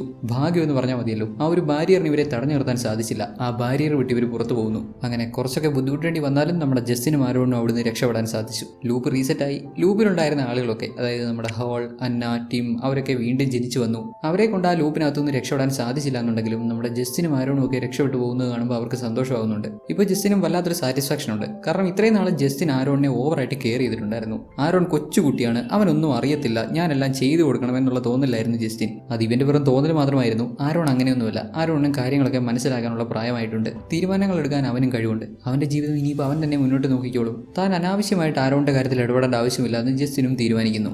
അറ്റ് ലാസ്റ്റ് ഫൈനലി ഇവർ രണ്ടാളും ഇവിടുന്ന് രക്ഷപ്പെട്ടു പോകുമ്പോൾ ഇവർ പോകുന്ന വഴിക്ക് മുകളിൽ ആകാശത്തിൽ പറവകൾ ഒരു പ്രത്യേക ഓർഡറിൽ കൂട്ടമായിട്ട് പറക്കുന്നതും കാണിച്ചാണ് സിനിമ അവസാനിക്കുന്നത്. എല്ലാം സേഫായിട്ട് അവസാനിച്ചു എന്ന് കരുതുമ്പോൾ ഈ ഒരു മൊമെന്റിൽ വരുമ്പോൾ ചെറിയ കുറച്ച് കൺഫ്യൂഷൻസ് ഉണ്ടാവുന്നുണ്ട്. ഇനിയിപ്പോൾ ശരിക്കും ഇവർക്ക് ആ ലൂപ്പിൽ നിന്ന് രക്ഷപ്പെടാൻ പറ്റിയിട്ടുണ്ടോ അതോ ഇപ്പോഴും ഇവർ ആ ലൂപ്പിനകത്താണോ? വെൽ, ഞാൻ മനസ്സിലാക്കുന്ന അനുസരിച്ച് ഇവർ ലൂപ്പിൽ നിന്ന് രക്ഷപ്പെട്ടിട്ടുണ്ട്. ലൂപ്പിലുള്ള ആ ഒരു എൻറ്റിറ്റി, അതായത് എല്ലാത്തിനെയും കൺട്രോൾ ചെയ്യുന്ന ആ ഒരു എൻറ്റിറ്റി ലൂപ്പിനകത്ത് മാത്രമല്ല ലൂപ്പിന് പുറത്തും വർക്ക് ചെയ്യുന്നുണ്ട്. കഥയുടെ തുടക്കത്തിൽ നമ്മുടെ ജസ്റ്റിനും ആരോണും ഈ ഒരു കൾട്ട് ഗ്രൂപ്പിലേക്കൊക്കെ വീണ്ടും വരുന്നതിനെ പറ്റി ഡിസ്കസ് ചെയ്യുന്ന സമയത്ത് ഇവരൊരു പാർക്കിലിരിക്കുമ്പോൾ മുകളിലേക്ക് നോക്കുമ്പോൾ ആകാശം ഒരു പ്രത്യേക ഓർഡറിൽ, അല്ലെങ്കിൽ മേഘങ്ങൾ ഒരു പ്രത്യേക ഓർഡറിൽ ഒരു വട്ടത്തിൽ അല്ലെങ്കിൽ സർക്കിൾ രൂപത്തിൽ അങ്ങനെ നിൽക്കുന്നതായിട്ട് നമ്മൾ കണ്ടിട്ടുണ്ടായിരുന്നല്ലോ. അത് ഈ ഒരു എൻറ്റിറ്റിയാണ്. ഈ എൻറ്റിറ്റി നിരന്തരമായി നമ്മുടെ ജസ്റ്റിനെയും ആരോണിനെയും നിരീക്ഷിക്കുന്നുണ്ടായിരുന്നു. ഇവർക്ക് രണ്ടാൾക്കും കാസറ്റൊക്കെ അയച്ചു കൊടുത്ത് അവരെ ഇങ്ങോട്ട് വരുത്തിയതും ആ ഒരു എൻറ്റിറ്റിയാണ്. ആ എൻറ്റിറ്റിയുടെ ഉദ്ദേശം ആരോണാണ്. ആ ലൂപ്പിൽ ഓൾറെഡി ട്രാപ്പ് ആയിരിക്കുന്ന ആളുകളെ പോലെ തന്നെയാണ് നമ്മുടെ ആരോൺ. അവൻ ആരെയും ഓവറായിട്ട് കയറി ഭരിക്കാനൊന്നും പോകുന്നില്ല. എന്നാൽ ജസ്റ്റിൻ അങ്ങനെയല്ല. അവൻ എപ്പോഴും ഒരു ലീഡർ പൊസിഷനിൽ നിൽക്കണമെന്ന് ആഗ്രഹിക്കുന്ന വ്യക്തിയാണ്. ഒരുപാട് തരത്തിൽ ആരോണിനെ ജസ്റ്റിൻ കൺട്രോൾ ചെയ്യുന്നുണ്ടായിരുന്നല്ലോ. ആരോൺ എന്തെങ്കിലും ആഗ്രഹം പറഞ്ഞാൽ തന്നെ ജസ്റ്റിൻ സമ്മതിച്ചെങ്കിലേ അത് നടക്കത്തുള്ളൂ. അങ്ങനെയൊക്കെയായിരുന്നു അവിടുത്തെ സിറ്റുവേഷൻ. ഈ ലൂപ്പ് കൺട്രോൾ ചെയ്യുന്ന എൻറ്റിറ്റിയുടെ ആഗ്രഹം അതിന്റെ കൺട്രോളിൽ നിർത്താൻ പറ്റുന്ന കുറച്ച് പേരെ ആ ഒരു ലൂപ്പിൽ കൊണ്ടുവന്ന് ആ എൻറ്റിറ്റി അവരുടെ മേൽ സർവാധിപത്യം സ്ഥാപിച്ച് അവരെ അങ്ങനെ ഇട്ട് വട്ട് കളിപ്പിക്കുക എന്നുള്ളതാണ്. എൻറ്റിറ്റി ആഗ്രഹിക്കുന്ന കണക്കെ ആരോൺ ഒരാളെയും ഒന്നിനെയും ചോദ്യം ചെയ്യാതെ അവിടെ നിന്നിരിക്കും. പക്ഷേ ജസ്റ്റിൻ അങ്ങനെയല്ല. ജസ്റ്റിൻ സകലതിനെയും ചോദ്യം ചെയ്യും, ദേഷ്യപ്പെടും. ഒരുവിധപ്പെട്ട കാര്യങ്ങളൊക്കെ നല്ല സംശയമാണ്. അതായത് ജസ്റ്റിനെ എൻറ്റിറ്റിക്ക് അത്ര പിടിച്ചിട്ടില്ലെന്ന്. എൻറ്റിറ്റിയുടെ ഉദ്ദേശം ആരോൺ മാത്രമാണ്. ആരോണിനെ മാത്രം മതി എൻറ്റിറ്റിക്ക്. അതിനുവേണ്ടിയാണ് എൻറ്റിറ്റി ഇത്രയും കാര്യങ്ങൾ ചെയ്തു കൂട്ടിയത്. ഹൗവർ ഇപ്പോൾ അതിന്റെ പ്ലാനൊക്കെ പൊളിഞ്ഞിട്ടുണ്ട്. എന്നാൽ എൻറ്റിറ്റിക്ക് ഇനിയും ഒരു ഓപ്പർച്യൂണിറ്റി കൂടെ കിട്ടിയിട്ടുണ്ട്. ഇത്രയും നാൾ ആരോണിന്റെ സകല കാര്യങ്ങളിലും ജസ്റ്റിൻ ഇടപെടുമായിരുന്നു. ഇനിയിപ്പോൾ ജസ്റ്റിൻ ആരോണിന്റെ കാര്യത്തിൽ ഇടപെടത്തെല്ലാം തീരുമാനിച്ചിട്ടുണ്ട്. അതായത് ആരോൺ ഇപ്പോൾ സ്വതന്ത്രനാണ്. എന്ത് ചെയ്യാനും ജസ്റ്റിന് അനുവാദം വാങ്ങേണ്ട ആവശ്യമില്ല. ഇനി ഒരു പക്ഷേ ഇങ്ങനെയുള്ള ആരോണിനെ ആണെങ്കിലോ എൻറ്റിറ്റി എക്സ്പെക്ട് ചെയ്യുന്നത്. ഇനിയും എൻറ്റിറ്റി ആരോണിനെ ആ ഒരു ലൂപ്പിലേക്ക് എത്തിക്കാൻ ശ്രമിക്കുമോ? മേ ബി ആ ഒരു എൻറ്റിറ്റിയുടെ യഥാർത്ഥ ഉദ്ദേശം ഇതും കൂടി ആയേക്കാം. ആരോണിനെ ഇൻഡിപെൻഡന്റ് ആക്കുക, എന്നിട്ട് അവിടെ കൊണ്ടുപോയി ട്രാപ്പ് ചെയ്യുക. എങ്ങനെയുണ്ടായിരുന്നു നമ്മുടെ ഇന്നത്തെ സിനിമ? കുറച്ചധികം കാര്യങ്ങൾ ചിന്തിക്കാനുണ്ട്. ഈ പറഞ്ഞ ഒന്നും അല്ലാതെ നിങ്ങൾ എന്തെങ്കിലും കാര്യങ്ങളൊക്കെ ചിന്തിച്ച് കൂട്ടിയിട്ടുണ്ടെങ്കിൽ ഒന്ന് കമൻറ്റ് ചെയ്തറിയിക്കുക. വീഡിയോ ഇഷ്ടപ്പെട്ടിട്ടുണ്ടെങ്കിൽ ഒന്ന് ലൈക്ക് ചെയ്ത് സപ്പോർട്ട് ചെയ്യാം. ചാനൽ സബ്സ്ക്രൈബ് ചെയ്തിട്ടില്ലാത്തവർ ചാനൽ സബ്സ്ക്രൈബ് ചെയ്ത് ഒന്ന് സപ്പോർട്ട് ചെയ്യണേ. അടുത്ത ദിവസം മറ്റൊരു അടിപൊളി സിനിമയുടെ കഥയുമായി വീണ്ടും കാണാം.